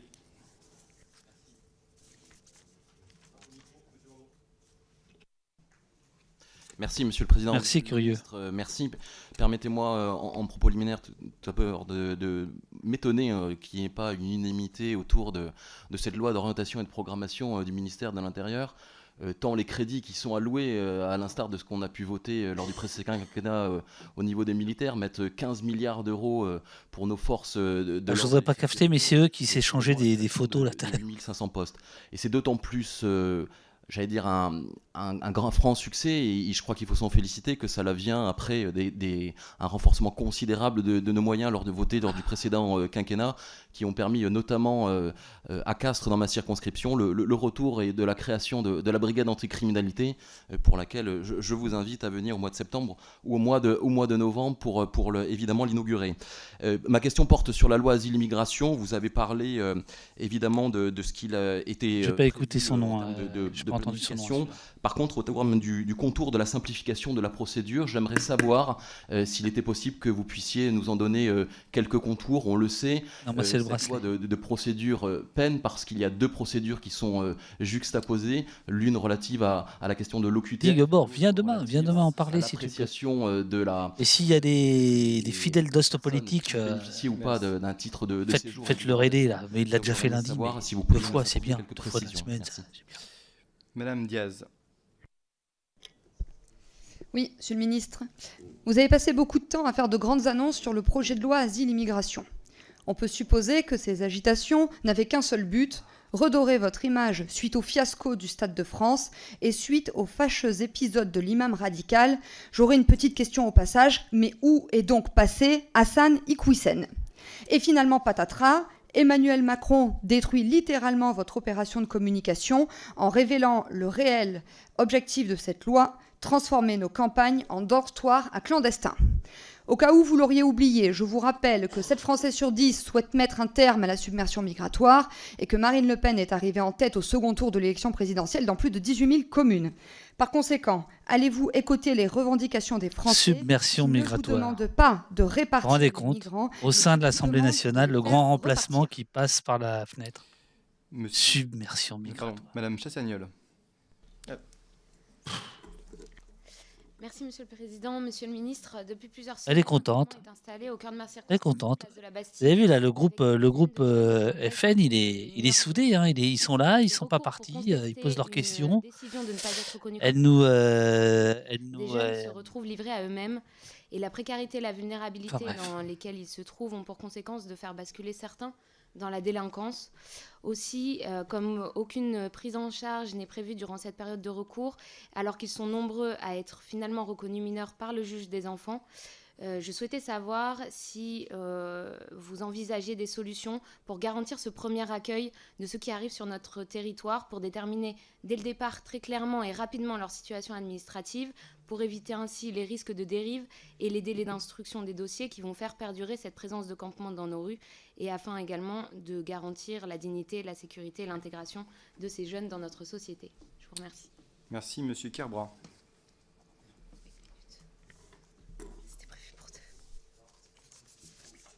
Alors. Merci Monsieur le Président. Monsieur le Ministre, j'ai visité mercredi... Donc vous voyez, tout à l'heure, on s'est marré parce qu'il y avait cette femme qui posait pour la première fois de sa vie une question. C'est une fachotte. Hein. Cette rétention qui ressemble plus à une détention sont déplorables. Les personnes placées ainsi que les policiers se plaignent des conditions de rétention. Oui, on y perd la liberté au même temps que sa dignité. Et aux yeux de la Cour européenne des droits de l'homme, nous sommes des multirécidivistes de la maltraitance et du déshonneur. Pire, dans ce centre de rétention se trouve un Guinéen, arrivé en France mineur, porteur du VIH. Il y est depuis février 2022. Le médecin de l'OFI prétend qu'il peut se faire soigner en Guinée, alors que seulement un quart des Guinéens peuvent accéder au traitement et que l'arrêté de 2017 du ministère de la Santé protège les étrangers séropositifs. J'aurais préféré vous demander quand vous alliez fermer les centres de rétention, mais ce n'est pas votre projet. Je vous pose donc 2 questions. Qu'avez-vous prévu pour améliorer les conditions de rétention pour les étrangers, mais aussi les conditions de travail des agents dans ces centres? Et quelle réponse allez-vous apporter à ces étrangers malades, à part votre indifférence et votre course populiste derrière l'extrême droite? Et le dernier orateur, M. Houssin. Monsieur le ministre, depuis des années, le taux d'étrangers contre lesquels la France prononce une OQTF, c'est-à-dire une obligation de quitter le territoire français et qui le quitte réellement, est ridicule. Il était déjà inférieur à 20% sous François Hollande et votre gouvernement... Donc voilà, encore... Puisque M. Macron et vous-même affirmiez vouloir atteindre 100% d'OQTF effective. Malheureusement, pour les années 2020 et 2021, les résultats sont là. On est à environ 7% d'OQTF effective, ce qui veut dire... C'est intéressant de voir comment ils travaillent là. Or, en tortue. Nos journaux, nos tribunaux, ils sont là, ils n'ont pas bougé. De violeurs, de criminels qui récidivent en France alors même qu'ils sont sous le coup d'une OQTF et qu'ils auraient déjà dû quitter le pays. Ce qui pose plusieurs questions. Combien de victimes supplémentaires sont dues à vos mauvais résultats en matière d'OQTF et surtout quels moyens nouveaux comptez-vous mettre en place pour améliorer ces chiffres et en particulier pour expulser tous les délinquants déjà condamnés et qui sont sous le coup d'une OQTF? Merci à tous. Je me rends compte que vous débrouillez tous très bien en 1 minute, donc ça me donne des idées. Monsieur le ministre, pour la conclusion de cette audition. Oh là là. Merci. Peut-être commencer par monsieur le député. Vous voyez, monsieur le député, on peut être d'accord sur un certain nombre de points, mais alors votre présentation est non seulement caricaturale, mais absolument mensongère. D'ailleurs, vous avez pris l'exemple de 2020 et 2021, il se trouve que c'était des années Covid. Alors vous voyez, c'est assez normal qu'on puisse pas reconduire des gens aux frontières quand il n'y a plus d'avions. Quand il n'y a plus d'avions, c'est assez difficile de reconduire des gens aux frontières. Et surtout, je rigole, mais vous vous rendez compte, on en est. Parce qu'il y a un certain nombre d'assignations du fait de la lutte contre la pandémie. C'est dommage que vous n'ayez pas pris l'exemple du quinquennat, parce que vous auriez vu que nous étions à plus de 30% avant l'année Covid de 2020, qui était l'année du discours du président de la République. Donc si vous aviez un minimum d'honnêteté intellectuelle, vous pourriez dire que, bien sûr, on pourrait atteindre 100% de QTF, que c'est le but, évidemment, de tout arrêter de reconduite à la frontière. Je partage cette opinion. Mais prendre des années où on ne pouvait pas expulser de personnes, comme des années de référence d'un discours du président de la République qu'il avait tenu quelques semaines avant le début de la pandémie, je trouve que ça montre que vous ne cherchez pas la vérité, mais vous cherchez les problèmes. Parce que grâce à ces problèmes, vous êtes élu. Manifestement, vous êtes un peu trop vite démasqué. Essayez peut-être la prochaine fois de maquiller le cadavre de façon plus efficace. Pour vous, monsieur le député, moi j'entends votre question sur notamment l'exemple que vous avez pris de ce ressortissant guinéen. Ce que vous n'avez pas dit non plus, c'est que ce monsieur est placé en rétention depuis le 15 août 2022. Il a déjà eu, lui, 3 OQTF depuis 2018. Il se trouve que ce monsieur est consommateur et, dealer de crack, qu'il a eu 11 antécédents au casier judiciaire pour viol sur majeur à plusieurs reprises et sur séquestration. Donc, il y a un médecin dont je ne commande pas, évidemment, les commandes médicales.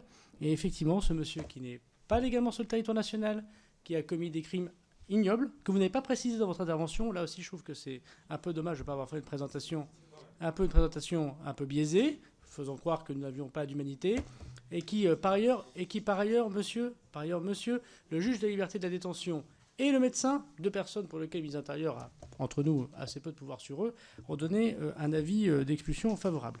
Donc je pense encore une fois que c'est très intéressant, cette présentation du Rassemblement national et de votre groupe, la France Insoumise, montre que si on peut être d'accord sur le principe, sur votre présentation... Toujours le même truc. Les gens qui soient soignés, on a 4000 en France qui sont soignés chaque année au nom du ministère de l'Intérieur, vous ne m'interrogez pas sur eux, et notamment les personnes séropositives et les personnes qui ont le sida notamment. Des personnes qu'on doit expulser parce qu'ils sont délinquants. Je regrette que le débat parlementaire et politique ne se fasse pas sur des arguments de vérité, parce que vous essayez de mettre la confusion, et ça démontre bien, je crois, le projet politique que vous portez. Ce n'est pas celui d'une recherche de la vérité et de l'efficacité, mais bien simplement de faire un coup politique, et personnellement, je le regrette profondément. Et en deux présentations, j'ai réussi à démontrer, monsieur le député, pour une question que vous ne m'avez pas passée en avance, avouez-le, que vous avez manifestement essayé de détourner la vérité et l'opinion, et c'est vraiment assez scandaleux. Madame Abadi, vous avez posé la question de la cybercriminalité et de Pharos, ce qui me permet de répondre... C'est vrai que c'est frustrant qu'il n'y ait pas de droit de suite. Là, visiblement, le député délinquant, pas pu répondre, répond, mais on n'entend pas. D'abord, sur les moyens que nous y mettons, la question qui a été posée par la députée avant la coupure était, en faisant l'assurance des rançons, des fameux rançongiciels, elle prenait l'exemple de son Pinel, est-ce qu'on ne va pas encourager finalement les rançons, une sorte de assurance. Bon, c'est un peu comme si vous disiez, on ne va pas assurer les cambriolages parce qu'on va multiplier du coup les cambriolages. On ne va pas assurer les vols de véhicules parce qu'il y aura moins de vols de véhicules. On ne va peut-être pas assurer non plus les accidents de voiture, comme ça les gens... Bon. On voit bien que ce qui se passe dans le monde Internet est la délinquance que nous connaissons appliquée aux normes numériques. Donc moi je suis bien sûr pour faire attention, et c'est parce qu'a dit le ministre de l'économie et des finances, il n'a pas donné une autorisation d'assurance pour que les gens puissent répondre au chantage, mais nous constatons malheureusement que beaucoup d'entreprises ou beaucoup d'établissements publics, même beaucoup de particuliers, ne portent même pas plainte et préfèrent parfois, eux, régler la rançon ou payer d'autres officines pour pouvoir combattre ces cyberattaques. C'est pas comme ça qu'on luttera contre cette délinquance qui est de plus en plus importante, qui est celle des cyberattaques. Donc je veux dire qu'avec Bercy, nous y travaillons bien sûr. Le volet du ministère de l'Intérieur est très important puisqu'il vise à la prévention et il vise à... Alors dans ces cas-là, Agathos, de 1500 Viaopig, etc., qu'est-ce qu'on fait? On continue à transmettre ce genre de choses-là ou on laisse tomber? Des sites comme Pharos, j'y reviendrai, soit des gens qui sont dans des services d'enquête et qui luttent contre la cyberdélinquance. Je rappelle que plus de la moitié déjà de nos concitoyens, des concitoyens de vos circonscriptions, sont victimes de cyberdélinquance, sont une escroquerie. 50% des délinquances financières, d'escroquerie, et déjà touche nos concitoyens, y compris les personnes âgées qui parfois ne comprennent pas pourquoi elles reçoivent un mail qui s'est passé pour quelqu'un d'autre, par exemple, ou qui utilise son mot de passe ou ses numéros de compte bancaire.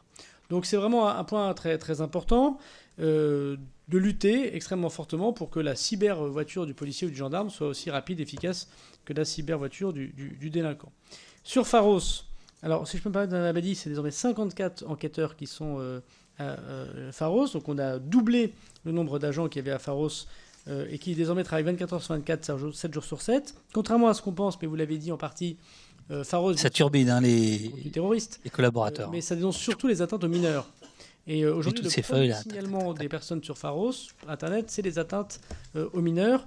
J'aurai l'occasion d'ailleurs d'y revenir pour augmenter avec ma collègue Charlotte Cobel le nombre d'enquêteurs qui sont auprès des personnes qui luttent contre la pédophilie, les viols en ligne, malheureusement de plus en plus nombreux, sur le dark web, et dont les policiers et les gendarmes doivent être particulièrement renforcés en lien avec le ministère de la Justice sur ces enquêtes. On a eu 263 825 signalements reçus sur Pharos, et dont, vous l'avez compris, nous continuerons à augmenter le contenu en hommes et en femmes et en enquêteurs de manière générale. Là aussi, avec d'ailleurs un site qui va se délocaliser de Nanterre à Lens, puisque nous avons décidé de pouvoir déconcentrer un certain nombre de services du ministère. Et donc les agents de Pharos iront dans le joli département du Pas-de-Calais. Je veux dire que sur la question de M. Guiton sur le secteur agricole, il a raison. Il y a une augmentation de délinquance forte autour du monde agricole et du monde viticole. Vous l'avez particulièrement dit. Nos agriculteurs sont particulièrement touchés. Leur vol de bétail... Non, pas sur son smartphone, mais il a son collaborateur qui lui donne les fiches les unes après les autres. Évidemment, c'est une violation de domicile. C'est normal. Alors, ils le sont par... un certain nombre de délinquants, mais ils le sont aussi par d'associations qu'on peut qualifier d'extrémistes qui viennent les empêcher d'avoir un fonctionnement normal de leurs exploitations. On a mis en place, et ça date d'il y a un certain temps déjà, le travail de Déméter, qui malheureusement a été contesté par la jurisprudence administrative. Nous avons confirmé la présence de Déméter auprès notamment des organisations professionnelles agricoles et viticoles. C'est en gros les gendarmes qui travaillent tout particulièrement auprès des exploitations agricoles.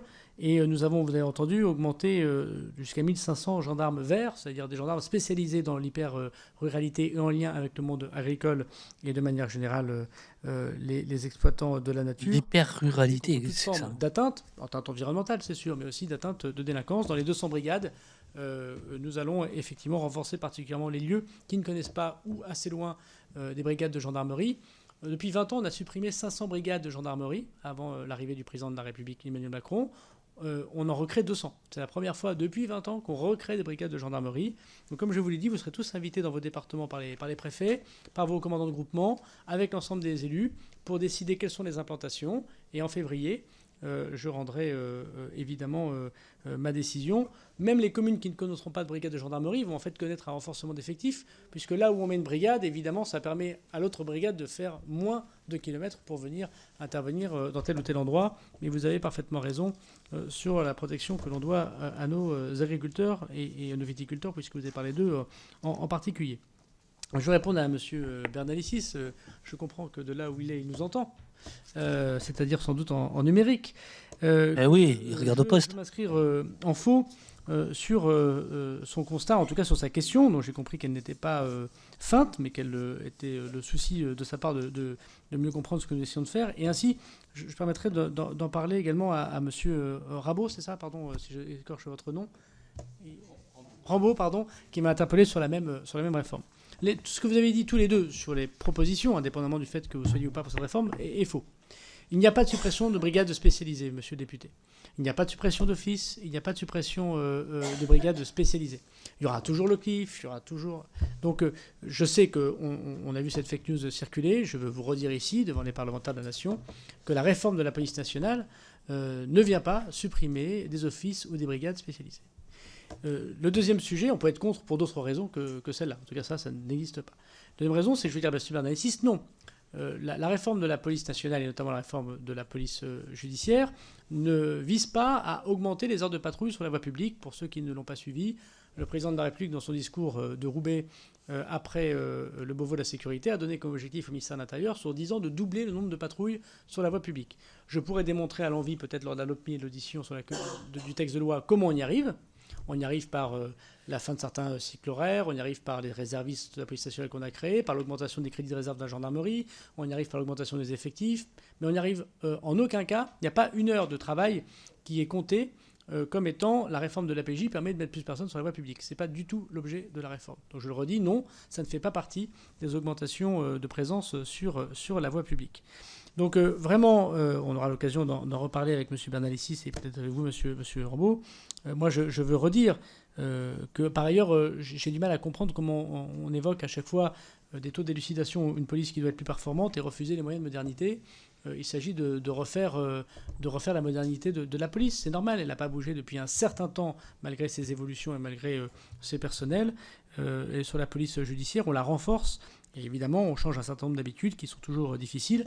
Et je veux dire à M. Bernalicis qu'il ne s'agit pas de la réforme de la départementalisation de la police. C'est un bout de la réforme. C'est la réforme de la police nationale au sens large, mais avec des conséquences territoriales qui ne sont pas des conséquences seulement locales.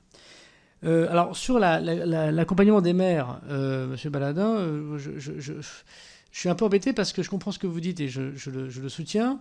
Mais ça ne relève pas stricto sensu du ministre de l'Intérieur, parce que quand les maires constatent des choses en tant qu'OPJ, ça relève de la justice. Voilà. Et d'ailleurs, quand ils font des actes d'état civil et d'ailleurs de contestation d'état civil, ça relève aussi, vous le savez bien, de la justice. Alors, on pourrait y mettre davantage de moyens à l'écoute, notamment parce que vous parlez des maires de petites communes auprès de la gendarmerie. On a essayé de faire un certain nombre de choses, mais je vais réfléchir peut-être avec vous à ce qu'on pourrait faire de mieux dans l'accompagnement. Il y a des formations désormais qui sont faites par les commandants de groupement dans chacun des départements de France, à ma demande, puisque c'était la demande des maires, de l'association des maires ruraux. Donc désormais, chaque année, plusieurs fois par an, les gendarmes viennent former les élus municipaux à c'est quoi leur pouvoir de PJ. Bon voilà, donc ça c'est, je pense, quelque chose de positif. Mais je crois que votre question dépend plus peut-être de monsieur le ministre de la Justice, mais je veux bien la relayer bien volontairement. Monsieur Pouillat, sur les feux des feux de forêt. La question des implantations est compliqué. Je défends l'implantation unique de Nîmes pour l'instant parce qu'on n'a pas trouvé les moyens de permettre d'avoir une deuxième équipe qui fasse ce que je vous ai dit. C'est-à-dire que quand le Canadair se pose, il faut le réparer la nuit. Sinon, on va avoir moins de roulement sur nos appareils. Si nous devions agrandir notre flotte de façon considérable, la question d'une deuxième base pourrait se poser. Mais c'est forcément des financements européens vu le montant que ça nous coûte. En revanche, il y a des pélicandromes. Et vous en avez dans votre département, c'est-à-dire des petits avions, avec une petite réserve d'eau qui permet justement de faire ce que j'évoquais, de pouvoir intervenir très vite sur un feu pour l'éteindre très vite, puisque 90% des feux sont éteints quasiment lorsqu'ils n'ont même pas atteint 5 hectares. Et là, l'une des difficultés, c'est quand le feu prend trop d'importance. C'est pour ça que vous voyez que quand il y a des grands feux, parfois les avions s'en vont du feu pour aller ailleurs. Alors les élus disent, mais pourquoi ils s'en vont ? Ils s'en vont parce que quand le feu est très grand, on ne peut pas l'arrêter avec quelques avions, alors qu'on peut arrêter le feu naissant à quelques kilomètres plus loin. Bon. Donc il y a sans doute, de manière générale, à revoir notre système de sécurité civile, mais je ne veux pas vous répondre trop facilement sur la base, bien sûr, en Gironde. En revanche, on a remarqué, puisqu'on parle de votre département, qu'il y avait, au moment de la déclaration des feux et au moment de l'attaque des pompiers sur les feux, le SDIS n'avait pas monopolisé l'intégralité des agents de sapeurs-pompiers. Donc il y a aussi du côté des SDIS, peut-être, à mobiliser l'ensemble des sapeurs-pompiers sur leur sujet. D'ailleurs, moi, je pense que ce serait intéressant, lorsqu'on discutera de sécurité civile, que pour les réservistes, policiers, gendarmes et pompiers, on puisse rendre obligatoire que l'employeur, parfois public, c'est pas que les employeurs privés, libèrent les personnes, un peu comme l'élu a un statut, et qui doit être libéré pour son conseil municipal. Donc voilà, je pense que c'est une disposition qui serait intéressante à imposer dans un texte de loi quand on y réfléchira. Et le rapport sur le financement, oui, l'IGA, moi, me le rend, je crois, dans 2 mois. Donc, il sera, si jamais la Commission le souhaite, évidemment, à sa disposition. Alors, j'ai eu des questions sur les effectifs de police à Fécamp. Il fatigue, lui aussi. Pas qu'à Fécamp. Grand port de pêche qui entend le rester. Aujourd'hui, il y a 39 policiers à Fécamp, il y en avait 35 en 2017. Bon, donc ça a augmenté à Fécamp. Et je comprends la question de Mme la députée, ex-maire, moi, je prends le moment où on est arrivé en responsabilité, bien évidemment. Mais on peut imaginer qu'il y en avait plus avant. C'était peut-être même pas les mêmes circonscriptions de police, Madame la députée, où la délinquance a changé parce que des projets urbains, d'augmentation de population, de lignes de transport. La question qui se pose, notamment dans l'augmentation de la délinquance dans les transports, c'est que comme les métropoles ont grandi, parfois les lignes de transport qui sont l'un des objets, des vecteurs de la délinquance la plus importante, va désormais sur 2 zones, une zone police. Oui, bien sûr, Zigoto. Non, bien sûr, non. Je ne disais pas ça. Là où auparavant les transports étaient quasiment gérés par la police, désormais il y a une coordination plus intelligente à faire entre police et gendarmerie sur la même ligne de transport.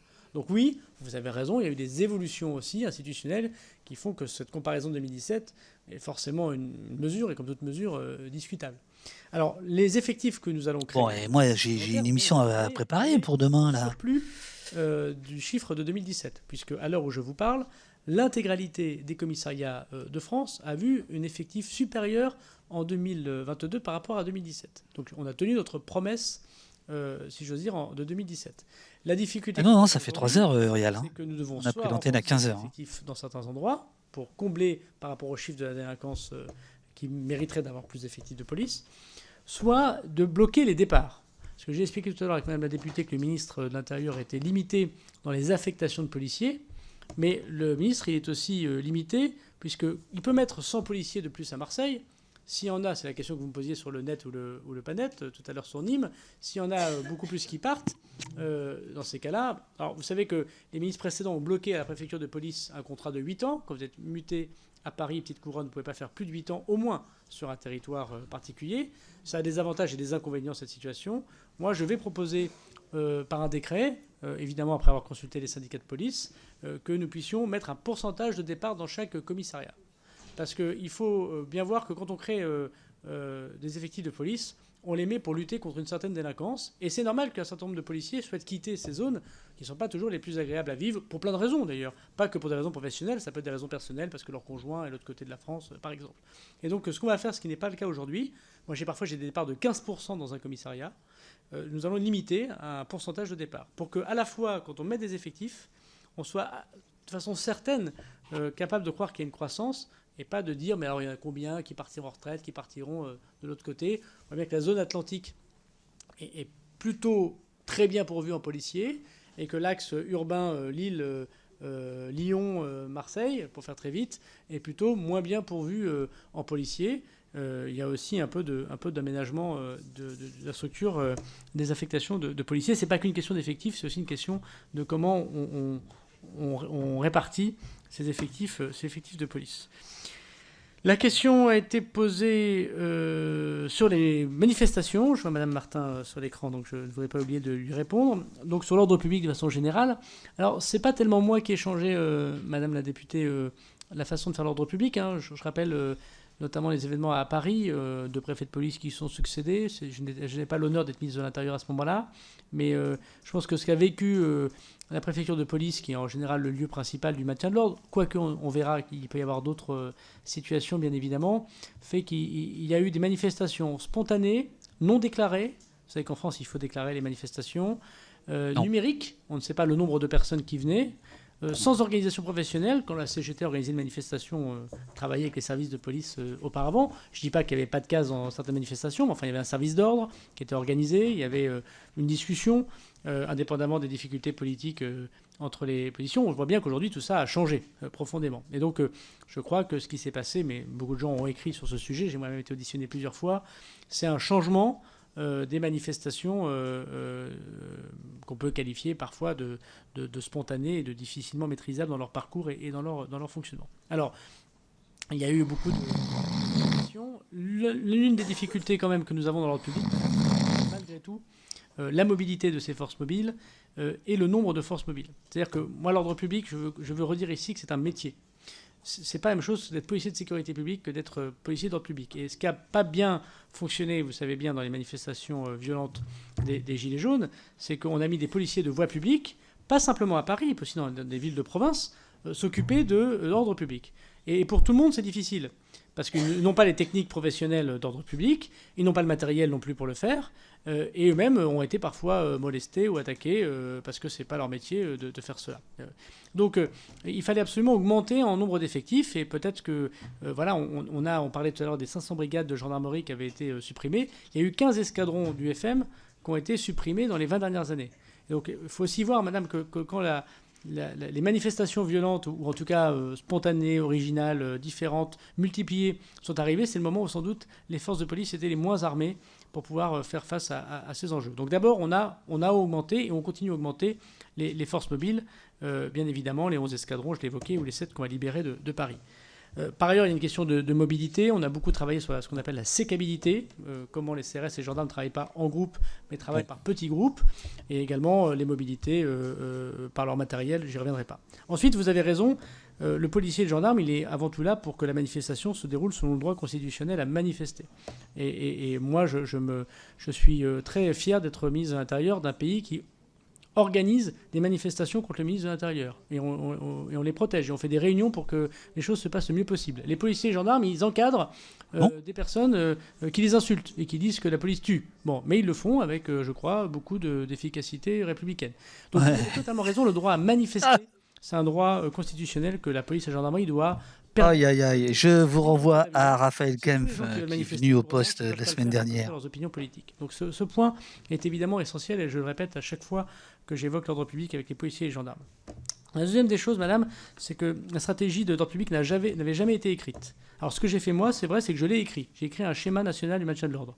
Le premier a été retoqué par le Conseil d'État, donc j'en ai réécrit un deuxième, qui a été accepté par le Conseil d'État et par les professions de journalistes. C'est un point très important, et donc il prévoit un certain nombre de choses. Il n'est sans doute pas absolument parfait, mais de meilleure coordination entre les organisateurs, quels qu'ils soient, les préfectures, les journalistes qui doivent évidemment être traités de façon privilégiée pour pouvoir couvrir ces manifestations, que la NAS, qui est une technique d'intervention spécifique, laisse toujours une sortie illégale dans une manifestation. Donc évidemment, toutes ces choses. Moi, je n'ai pas eu à connaître de très grandes manifestations dans le public depuis qu'on a écrit ce schéma du maintien de l'ordre. J'espère que la rentrée sociale ne me permettra pas de les vivre plus que celle-là. Mais ce qui est sûr, c'est que nous avons désormais des effectifs, des moyens technologiques et un schéma qui est validé par le Conseil d'État et accompagné par les organisations professionnelles de journalistes. Je voudrais dire peut-être un point de particulier, c'est que pendant longtemps, le Parlement m'a refusé et a refusé aux ministres de l'Intérieur successifs les drones. Et les mêmes qui reprochaient que les manifestations étaient violentes refusaient à la police et à la gendarmerie d'utiliser les drones. En gros, en France, tout le monde peut faire voler un drone, sauf les policiers. Voilà, si je devais résumer la situation dans laquelle nous étions. Désormais, la loi a permis à l'État, au ministre de l'Intérieur, de faire voler des drones en renseignement. Merci, Valère Lachiste. J'ai du mal à comprendre parfois, M. le Président, cette décision, parce que il semblait que le judiciaire était plus protecteur des libertés dans le discours public, puisque c'est l'autorité d'un juge. Mais il a été jugé que les préfets étaient plus protecteurs des libertés, dont acte. Bon. Donc en renseignement, et donc les décrets vont sortir dans quelques jours et permettront aux policiers et aux gendarmes de faire voler des drones. Ça surveillera les atteintes à l'environnement, ça surveillera la délinquance et en renseignement les points de deal et les rodéos aussi, et ça aidera à surveiller les manifestations en renseignement. Donc il s'agit là non pas de récupérer des informations pour pouvoir judiciariser, mais de pouvoir récupérer des informations pour permettre de voir où sont les manifestations, où est-ce qu'il faut placer les forces et comment on le fait. Moi, je regrette que la PPL Retailleau ait été censurée à l'époque. Ça nous aurait permis de pouvoir faire ce que nous faisons en terrorisme, c'est-à-dire d'éviter que des gens se baladent avec des marteaux en manifestation. On peut manifester. Je ne suis pas sûr qu'un marteau, par exemple, soit absolument indispensable pour manifester. Enfin, on aura sans doute l'occasion d'en reparler. Je crois que... Alors, les brigades franco-italiennes, je ne voudrais pas ne pas vous répondre. Alors, bon. Un traité international, c'est peu d'effectifs. Faut-il reprendre tous ces mensonges ? Contre délinquance, faut-il reprendre tous ces mensonges ? C'est intéressant, c'est de voir le mot terrorisme qui est glissé comme ça, pour parler de quelqu'un qui a un marteau sur lui dans une manifestation, et que donc on sort les drones, enfin on sort la grande artillerie pour tout et n'importe quoi. Que les 2 brigades supplémentaires. La quadrature du net, ils seront là. Merci Philippe. Ils seront là dans quelques jours, la semaine prochaine, pour le bouquin qui consacre les 15 ans, je crois, de la quadrature. Nos amis italiens sur la frontière dans lutte immigration illégale.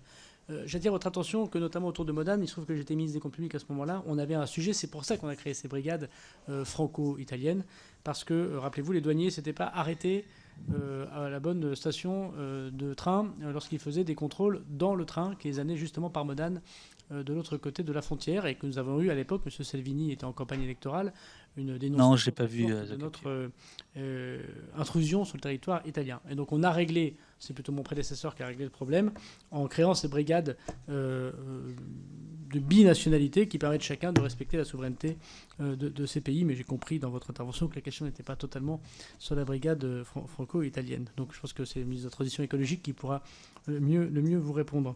Sur la plainte, vous avez tout à fait raison, madame. Moi, je veux vous dire que je partage... alors, vous n'avez pas eu d'agacement, mais moi, j'ai un agacement. Les services de police et de gendarmerie ne peuvent pas refuser une plainte. Et non seulement ils ne peuvent pas la refuser, mais ils ne peuvent pas la refuser... Ils le font souvent. Quand quelqu'un est accompagné de la personne de son choix qui est majeure. C'est-à-dire un avocat, mais pas... Parce que les avocats sont souvent majeurs, mais pas que l'avocat. C'est-à-dire on peut être accompagné de n'importe qui. Donc moi, j'ai pris moi-même une instruction. C'est rare pour les services de police, pour rappeler à chacune des policiers et chacun des policiers et des gendarmes de France que quand un citoyen, ou même un étranger, même s'il n'a pas de papier, se présente à un service de police et de gendarmerie, on doit prendre sa plainte. Et on doit être accompagné des personnes de son choix, notamment dans les violences conjugales ou les violences sexuelles. On doit, même lorsque les locaux sont petits, parce qu'on m'a expliqué plein d'excuses, le code, et d'ailleurs on l'a fait simplifier, monsieur le député, pour expliciter la présence de l'avocat. Moi je veux le répéter, l'avocat c'est dès la première heure de rentrer dans le commissariat ou dans la brigade de gendarmerie. Donc il y a des services de police et de gendarmerie pour plein de raisons. Pas que des raisons de non-professionnalisme, et parfois pour des habitudes qui refusent des plaintes. Et quand j'étais maire, ça m'agaçait beaucoup que les gens me disent « j'ai essayé de porter plainte, mais on m'a dit non ». Alors après, il est tout à fait vrai que pour avoir une bonne réponse pénale, il vaut mieux avoir des éléments qui permettent que cette plainte soit une plainte probante. Bon. Alors, on peut améliorer un certain nombre de choses. Il n'est pas anormal qu'un service de police et de gendarmerie dise « Madame, je prends votre plainte si vous souhaitez, mais sachez que si vous avez par exemple le numéro de votre téléphone portable, c'est quand même mieux pour qu'on puisse récupérer éventuellement la personne qui vous l'a piqué. Ou si vous avez la plaque d'immatriculation de votre voiture, c'est mieux que de dire « je me suis fait voler ma voiture », parce que c'est un peu vague, vous voyez. Mais c'est pas pour autant que ce travail de renseignement soit incompatible avec le fait que quelqu'un qui vous dise « je ne porte pas plainte ». Alors aujourd'hui, comment ça se passe ? Parce que si je peux me permettre, vous avez dit une petite bêtise dans la procédure d'aujourd'hui. Aujourd'hui, il y a une pré-plainte en ligne qui est possible que contre les violences contre les biens, donc pas contre les personnes, et contre X, c'est-à-dire contre une personne que vous ne connaissez pas. Donc vous pouvez le faire à n'importe quelle heure du jour et de la nuit, sur tous les cambriolages, tous les vols de voitures, mais c'est la pré-plainte. C'est-à-dire que vous enregistrez, aujourd'hui c'est 50% des pré-plaintes, je vais vous répondre à votre question madame, c'est 50% des plaintes désormais dans les commissariats d'Île-de-France par exemple, c'est des gens qui ont déjà fait leur déclaration de pré-plainte. Du coup, le service de police parfois leur répond il manque telle ou telle chose, venez avec celle-là et puis qu'on fera la plainte en direct. Qu'est-ce qu'on essaie de faire ? On va faire la plainte en ligne.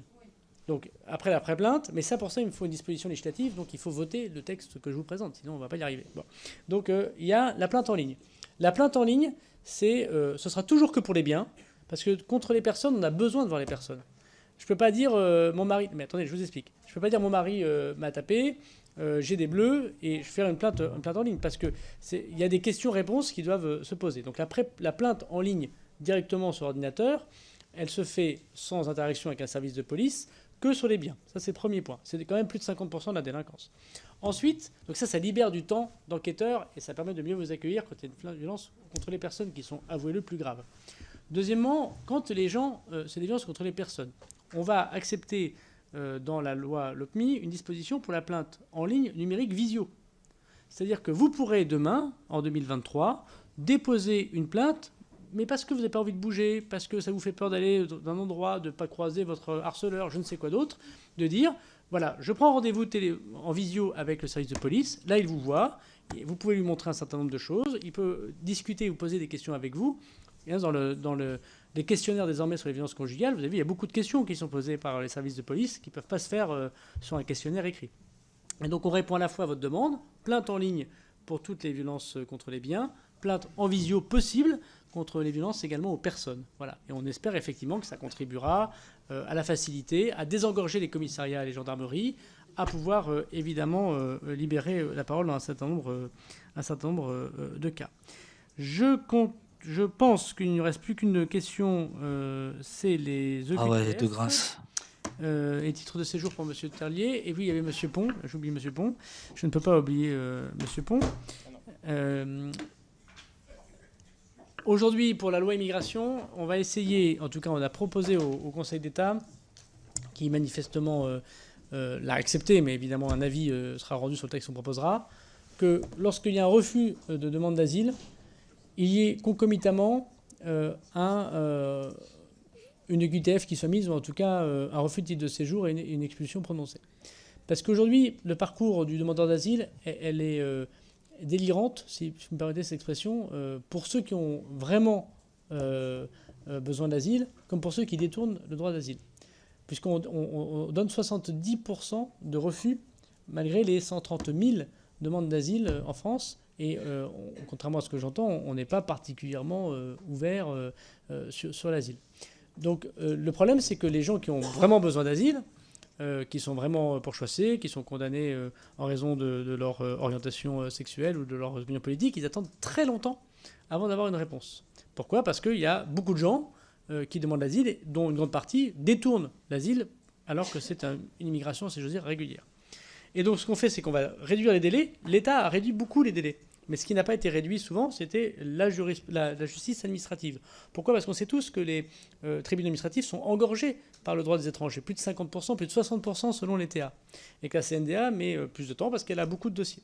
Et donc on a une réforme de la justice administrative en lien parfait avec... Merci Petit Dragon Vert, merci pour ton réabonnement. Qui permettra de juger plus rapidement, de donner l'asile plus rapidement à des gens qui en ont vraiment besoin, de les accueillir, de les intégrer, qui puissent travailler. Je rappelle que les demandeurs d'asile ne peuvent pas travailler quand ils arrivent sur le sol national, ce qui les renforce dans une forme de pauvreté, de difficulté.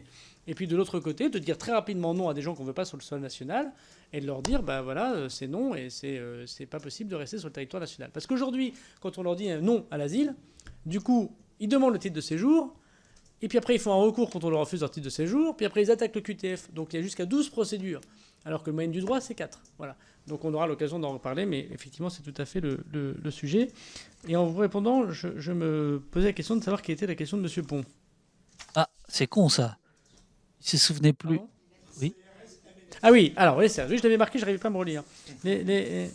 J'avais marqué Pont CRS, je m'inquiétais. Oui, non, CRS, je m'inquiétais. En l'occurrence, cher docteur. Alors, moi, je suis pour qu'on préserve, je les ai préservés, les CRS des plages ou les gendarmes mobiles des plages. Donc, je vous réponds oui, mais. Alors, ma grand-mère me disait tout ce qui est après mai n'existe pas. Bon. Ça pas. Pas en 2023. Quelqu'un se demandait pourquoi il n'avait pas parlé de sa grand-mère. C'est fait. Parce que j'ai 2 grands événements sportifs à organiser. Et que mes CRS, si vous me permettez de dire mes CRS, on va... non, ce ne sont pas tes CRS. Pour les événements sportifs de l'été. Alors, un peu 2023 parce que c'est septembre, mais il y a une sorte de congé. Il faut ah non, c'est pas tes CRS. Et 24. Ça, c'est pas très républicain de dire ça. Je les prépare. Mais CRS. On va garder, puisque c'était prévu d'être supprimé. C'est pas tes CRS. La position des CRS et des gendarmes mobiles sur les plages. Je pense que cet été, c'est très bien passé. Y compris dans des villes dites difficiles, à Marseille par exemple, il y a une baisse de la délinquance extrêmement importante le long des plages sur ces questions-là, notamment sur les rodéos nautiques voilà, qui ont empoisonné la ville de Marseille en 2020. Mais là, pour 23-24, vous comprendrez monsieur le député, qu'on ne va pas pouvoir le mettre à disposition. On prévient assez tôt les maires.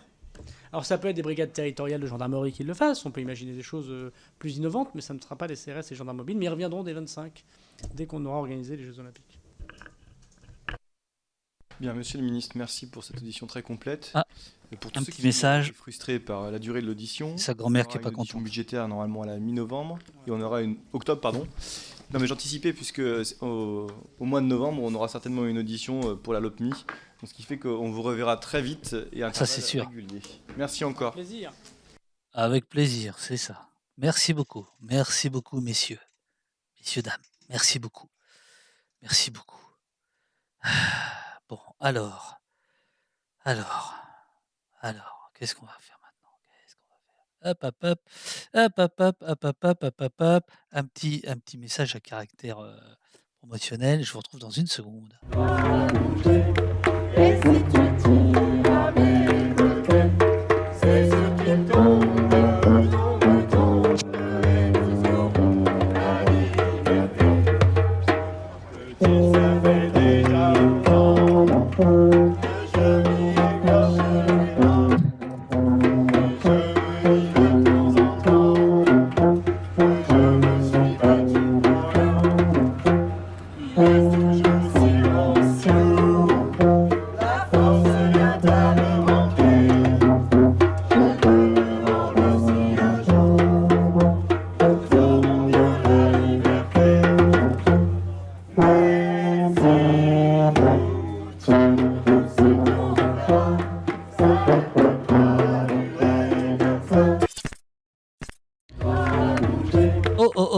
Qu'est-ce qui se passe là? Pourquoi ça... Et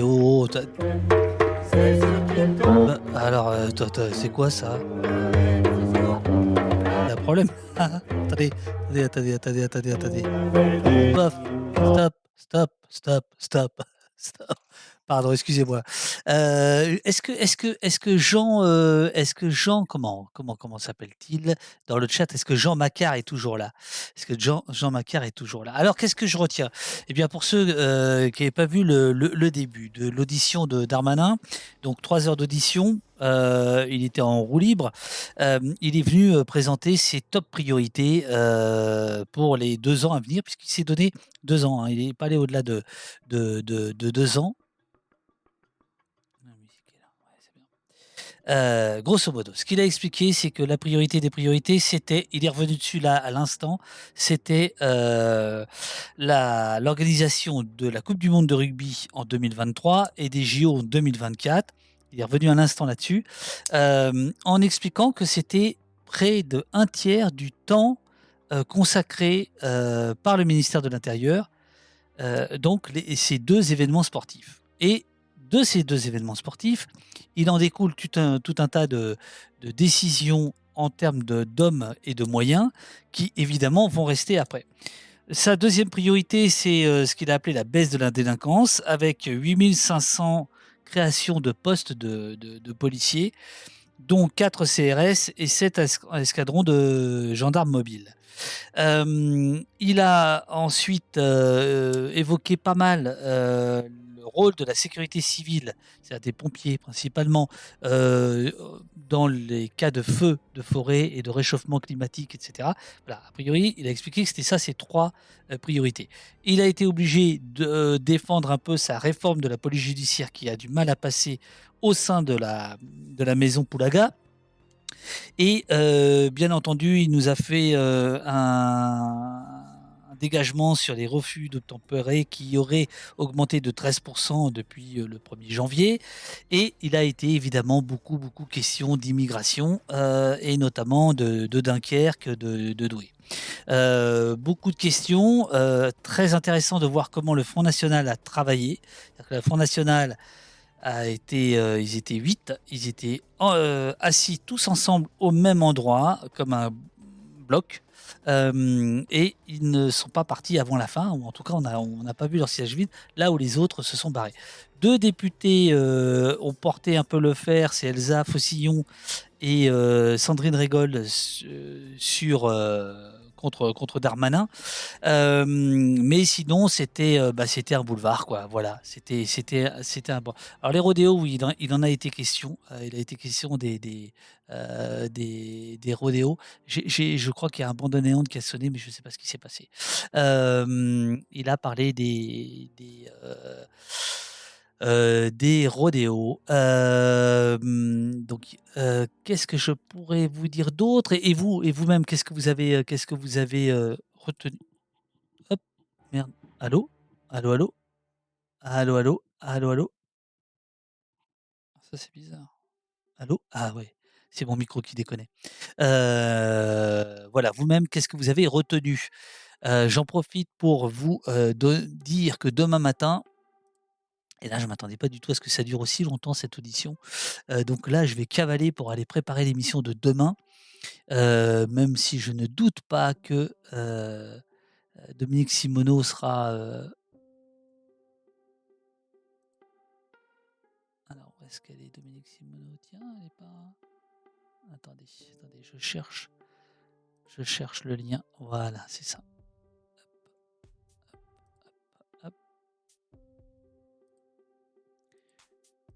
Dominique Simoneau.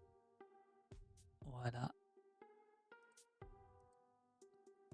Demain au poste. Demain à 9h. Dominique Simoneau, contrôleuse générale des lieux de privation de liberté, prison française, état des lieux. Il y a les polémiques à la con, les kartings de la pensée minute, et il y a la réalité des geôles françaises.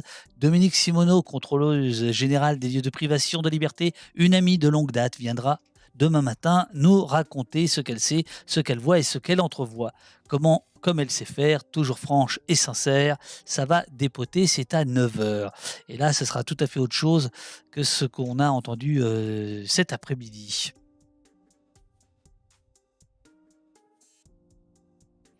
Alors, Zargat dit « Je retiens son soutien au préfet de Poitiers qui condamne les actions de désobéissance et qu'il botte en touche sur son passé avec Iquisen.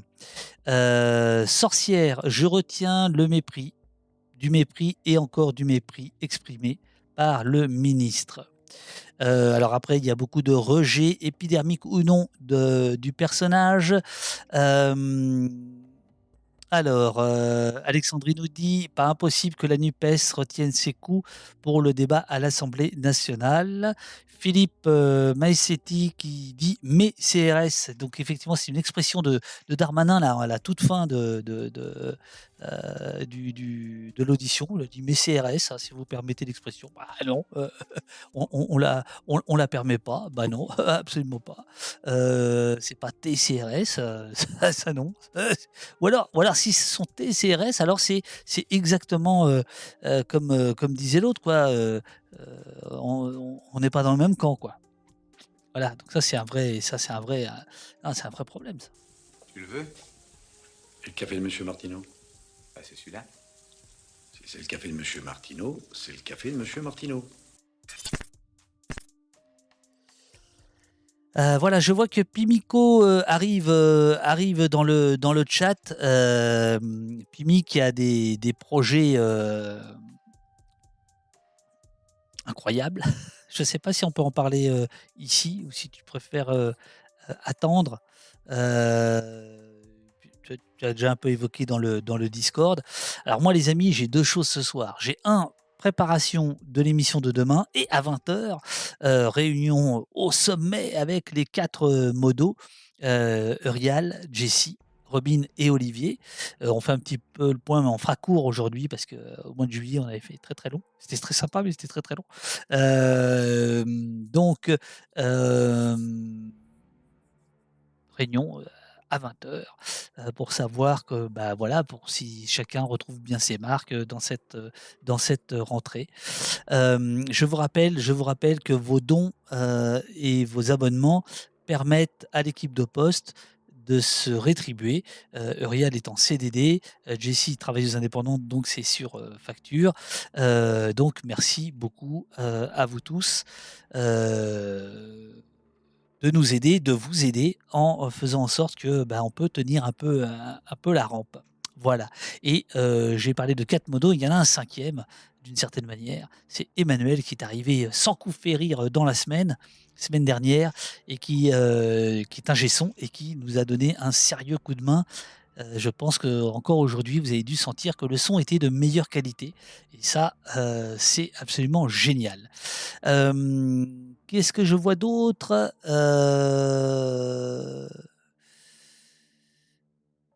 Oui, c'est comme ça qu'il pense que les CRS travaillent pour lui et pas pour la République. Non, je pense que ce qu'il croit, c'est qu'il est la République. C'est pour ça que je dis que c'est vraiment, nous ne sommes pas dans le même camp, quoi. C'est là où ça devient. Voilà. Alors il y a Muscat qui dit: j'ai retenu qu'on répare les Canadair la nuit. À part ça, 3 points de suspension. Boulevard d'arrogance, nous dit Curieux.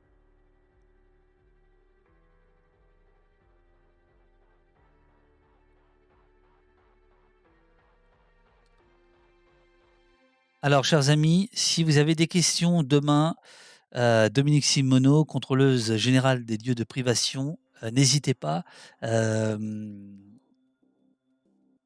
J'espère que Host va nous aider, parce que ce serait bien qu'il y ait du monde pour elle, parce qu'elle fait un travail, absolument sensationnel. Alors, Pimico dit qu'on peut en parler. Alors, Pimico voudrait proposer, si j'ai bien compris, une sorte de plateforme de dons qui pourrait redistribuer l'argent aux médias indépendants alternatifs, si j'ai bien compris la démarche.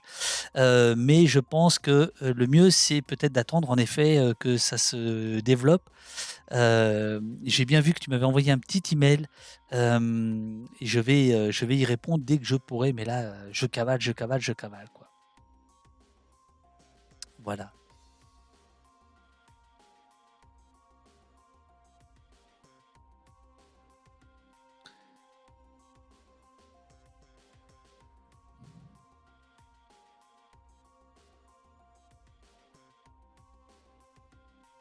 Alors je suis désolé, à un moment donné, j'ai eu un problème de connexion, donc je pense que le stream de cet après-midi a été découpé en deux parties. Je ne sais pas si pour vous, ça a été une seule et même diffusion, ou si ça a été 2 diffusions. Là, c'est un problème, une micro-coupure. Le truc à la con, quoi. Le truc à la con.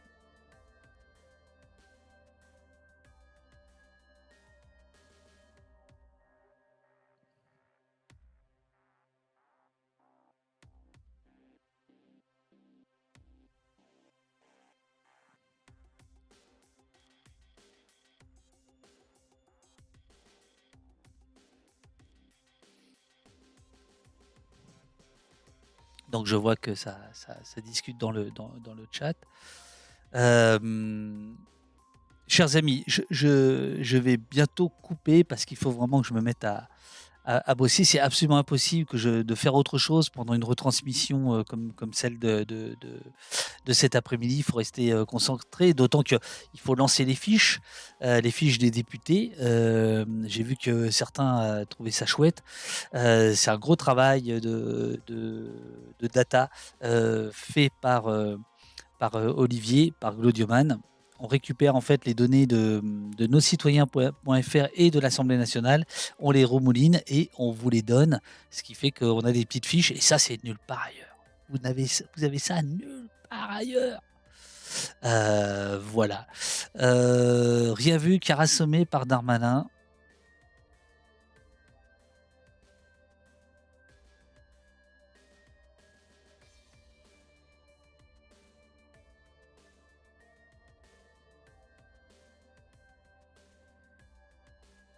Merci Muscade, merci à vous tous. J'envoie la page crédit. Merci à vous tous. Voici la page crédit. Amis de la police et du café de la tendresse utopiste, merci d'avoir suivi ce stream. Merci à Euria, Jessie, Olivier, Robin, les maîtres modo et Ed Techno. Merci à Emmanuel pour la régie son et à Blast pour le partenariat. Petit Dragon Vert qui a pris un 4e mois, merci. Spina, 1er mois. Philippe, 1er mois. Jérémia, 19e. Oh la vache, 19e mois. Marsdep, 4e mois. Ous, 1er mois. Kess, 1er mois, Stéphane ou Stéphane peut-être 4e mois. Merci beaucoup à Curieux, à Valeurs Anarchistes et à Philippe qui ont offert des subs. Et merci à Monsieur ZD pour son don qui nous réchauffe le cœur et qui nous permet de partir la fleur au fusil. Merci à vous tous. On se retrouve demain matin à 9h. Merci Jérôme. Ça fait très pro les fiches, mais on fait très pro. Nous sommes très pro. Merci pour la diffusion. À demain. Merci Muscade. Merci à vous tous. Ah, Régie. J'ai un petit message en régie. Que me dit la régie? Alors, il y a du... Ouais. Bah tiens, allez, on va aller chez Jean Massier. Ça fait longtemps qu'on n'y est pas allé. Hop, allez, un petit raid au débeauté. Ah, je peux pas faire le raid. Est-ce que toi, tu peux le faire Urial? J'ai pas accès au... Attends, si, je vais le faire autrement. Attendez, je vais le faire autrement. Si, ça devrait aller. Attendez, bougez pas. Allez, raid chez Jean Massier qui est venu plusieurs fois ces derniers jours.